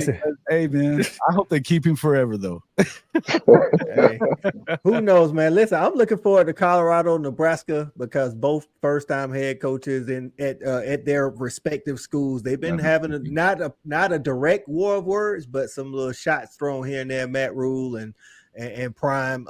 Matt Rule got it done a little bit at Baylor, but Nebraska been in the dumps, bro, for like bro, I don't remember last time Nebraska was good. I think we always like in high school or something. I don't know. It's been actually might have been before that, man. I'm looking forward to. I want to see what Clemson does, against Florida State in that first Clemson Florida State game. Because can they keep the dominance over Florida State? I don't know. I know if Florida State loses to LSU in the first game, is it a must win? Is that first game against LSU a must win because of the Clemson game looming? You don't think that's a must win against LSU, Shawty? No, just because it's out of conference. Is it just because it's out of conference? That'll always be your.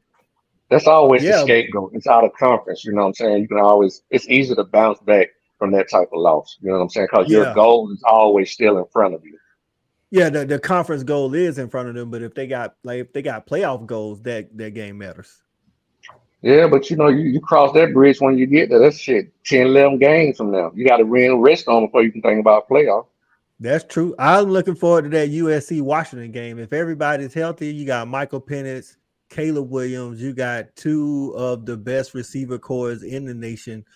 I think it's going to be an offensive fireworks, and it's going to be who can get that one stop in the fourth quarter. I think it's going to look a lot like, if healthy, I think it's going to look a lot like the USC-UCLA game last year, where neither one of those quarterbacks, wanted to go into the night. I'm definitely looking forward to OU Texas because I know OU want to get some get back from that. Yeah, it wasn't pretty last year. Let's just say that it wasn't pretty, and I think they want to get some get back, especially before moving on to the SEC. Mike Hawk getting in saying he want to see that USC Oregon game. I think that I think the Pac-12 top to bottom is going to have more teams that can win their respective conference. That's what I was getting at last night. Jason, is not that they're better than the SEC or better than the Big Ten. I mean, inside their conference, competitively, like Oregon, we got best quarterback play. All of them. That's what I'm saying. We haven't seen it like this in years, man. It's crazy, dog. Like you got six. Like they got 12 teams, but you got 6 of them. Legit, I think can any given Saturday. Given Saturday, Oregon State is going to be better. You know what I'm saying? Yeah. If all we waiting on to see is can Chip Kelly get his freshman quarterback, who was a 5-star, ready fast enough? I saw him play in the All-American game. That dude has arm talent, and I mean, what I'm saying. Cats open. He's real. He's real. That's what the Pac-12, dog. 6 teams that can win the Pac-12 in my mind, and that may be a detriment to somebody from the Pac-12 trying to get to the college football playoff, because it might be a round robin of a whole bunch of some losses from all those top teams. Like I say, Washington, they're gonna cannibalize themselves.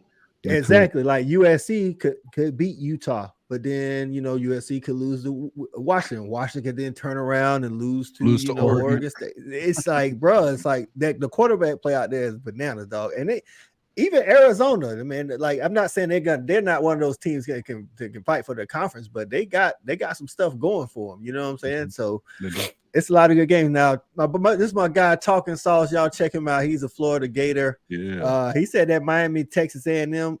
I think it's gonna be interesting because I want to see what Bobby Petrino gonna look like. It is Fisher gonna let him just call the plays? Because if so, I'm telling you, the offense will be better this year. If that's an opening, game. No, it's not an opening game. Oh, I was gonna say. I think it's pretty early though, right? I think it's like game first 3 weeks. That guy, I think that was like the same week Georgia and South Carolina play, right? Yeah, I think it's like 3. September. Yeah, September 16th. Yeah, September 16th, man. That's gonna be and Cristobal, man, like, what is he doing? He can recruit, but I mean, he won the Pac-12 a couple of times, but he don't know what's going on down there at South Beach. The weather is really nice down there. I went down there with my nephew for a visit. I don't know how they focus on anything other than the atmosphere down in Miami. I'm gonna be honest with you. But I guess that's a game you can look forward to. I'm actually looking forward to that Tennessee-Florida game because Tennessee has not beaten Florida at Florida since 2003. It's been 9 tries, dog. I don't care what's going on. It's been 9 tries at Florida, and they have not beaten Florida. And if they get Georgia at the end of the year, but before you get to Georgia, you got to go to Gainesville and actually come out with a W. True. You know what I'm saying? So All right, what we got? Hank says we all know Jimbo won't give up control. Listen, I think even if he does and it looks good early, he's still gonna put his hands in it, man. That's who Jimbo is. It's just who Jimbo is. Man got control over everything but his players. Well, but long as he running Petrino offense, it'll be better because with Jimbo running was so antiquated, man. That stuff was just. Yeah, he's been running it for 20, 30 years. Yeah, big facts. Big facts, man. Hey, man, I appreciate all y'all coming on. We getting to the end of 2 hours, man. Listen, we're gonna be doing this every Saturday night, you know, college football wrap up. We'll start at 10, probably talk about whatever West Coast game is still going on. But before we get out of here, man, I want to take time and let everybody shout out their channel, they followers, whatever we want to do. We'll go ahead and start with USCJ, man. Jay, go ahead and tell the people where they can find you, dog, and everything about your social media, everything. Absolutely, man. Hey, thank you, my brother. Thank you for letting me come on once again, man. Every time I come on, I enjoy it. You guys see it that just as you see it here on the channel on YouTube, it's just gonna be USCJ on YouTube, on Instagram and Twitter. It's gonna be USCJ32. So that's my handle, man. That's where you can find me at, and usually find me posting all kinds of stuff. I do videos pretty much almost 7 days a week on my channel. Every day. I'm like hitting them up like, no, you supposed to be working. Cobi, man, tell the people where they can get at you, and then I got a question about the HBCU. Okay, yeah, man. Hey, the Blitz City podcast on YouTube is where you can find me. I talk about HBCU football primarily, but I do also talk about FBS football as well on the show I got on Fridays that Coach has been a guest on a few times, called FBS Friday. I do with my panel. So, you know, definitely check that out. And on social media, Cobi Orr, like you see it, but it's all together. You can find me on any major social media site at Cobi Orr. That's it. All right, Cobi, before I move on to the next person. Blitz City podcast, is that? Yeah, Blitz City. Yeah, Blitz City podcast on YouTube, and then Cobi Orr on Instagram, Twitter, you know, Facebook, whatever you want to find them. I want to ask you, we were talking about games to see. Tell everybody, because of course not everybody's as acclimated with the HBCU culture and things of that nature. Give them a game. Now that the prime ain't in, everybody don't keep up with it. Give them a game if they want to watch a HBCU game to try to get into it or whatever. Give them a game this year that they need to check out. If you want to get into HBCU football, rivalries is the way to go. So Jackson State and Southern, those two schools hate each other. I got a chance to experience it for the first time in person. It's insane. You have to experience that. Also, I would look at the Bayou Classic versus Grambling and Southern. I would look at that. You know, those are two really good rivalry games if you really just want to get into it. But it's Jackson State and Southern. You know, just that's the game you need to go to. But if you're just looking for a meaningful game, like a really big game to start out the season, Florida A&M, Jackson State. That's really going to decide who wins that conference, man. It's been that way for the past 2 years. Ain't nothing going to change about it. You know, even with Dion still leaving. So those are 3 games that y'all should definitely check out. But Southern, Jackson State over all of them. That'll get you. I got you. All right, Shawty, tell the people where they can find you, man. Oh man, I gotta step my game up, man. These guys everywhere, Instagram and Twitter, and you know, I don't do all that kind of stuff, man. But you can catch me, you know, on Wednesday nights, 9 o'clock. You know what I'm saying? My podcast, Just My Damn Opinion, and we're just talking about sports, news, gossip. I call it barbershop talk. Just a little bit of everything, man. Because at the end of the day, you know, opinions are like assholes. Everybody got one, and I got one too. So check out Just My Damn Opinion on Wednesday night, man. There it is, man. Live stream. I got Shorty, Just My Damn Opinion. All right, man. Shout out to the HOF Mafia, man, for showing up strong today. We definitely appreciate y'all, all the ones that's done subscribe to the channel, man. I love interacting with y'all, man. Shout out to Kim. She always the first one to welcome me into the chat when I come on. Yeah, the show, Kim's man. a he. Kim's a he. Oh, I'm sorry. Shout out to Kim, man. My bad. I see Mafia, man. Yeah. Go ahead and tell the people where they can find you, Jason. We appreciate the Mafia for sure, you know. But yeah, you can find me. It's at JW_HOF on Twitter. I don't know how I screwed that up on there, but that's what it is. And then you can always find us at hofmedia.us. That's our website. It'll take you to all of our spots. At CFB-pod on YouTube, which is where we are most of the time. So Yeah, Jason, you're on what, like every day, right? Pretty much. We're doing about 5 days a week these days. As the season gets started, we will be at 5 days a week. The last week or so, I hadn't done as many, but we're staying steady going, man. This is what we do, man. We talk football and we love to talk ball. I appreciate being on this channel, man. It is a lot of fun with all you guys. Yeah, man. Hey, I appreciate all y'all coming on. And every week when I do this on Saturday at some point while you watching the game, you're gonna get a message with a StreamYard link. You always welcome to come back in. Like I say, we'll be doing this every Saturday at 10 p.m. Eastern time. Stat Guy is my co-host. You know where you can find him at. I think you gotta put some more quarters in. Stat Guy, you froze down there. I think so, man. I don't know what's going on, bro. He's late in the day, dog. Who knows what's going on? But man, it's been a good show, dog. College football, August. Listen, first of all, week 0, August 26th.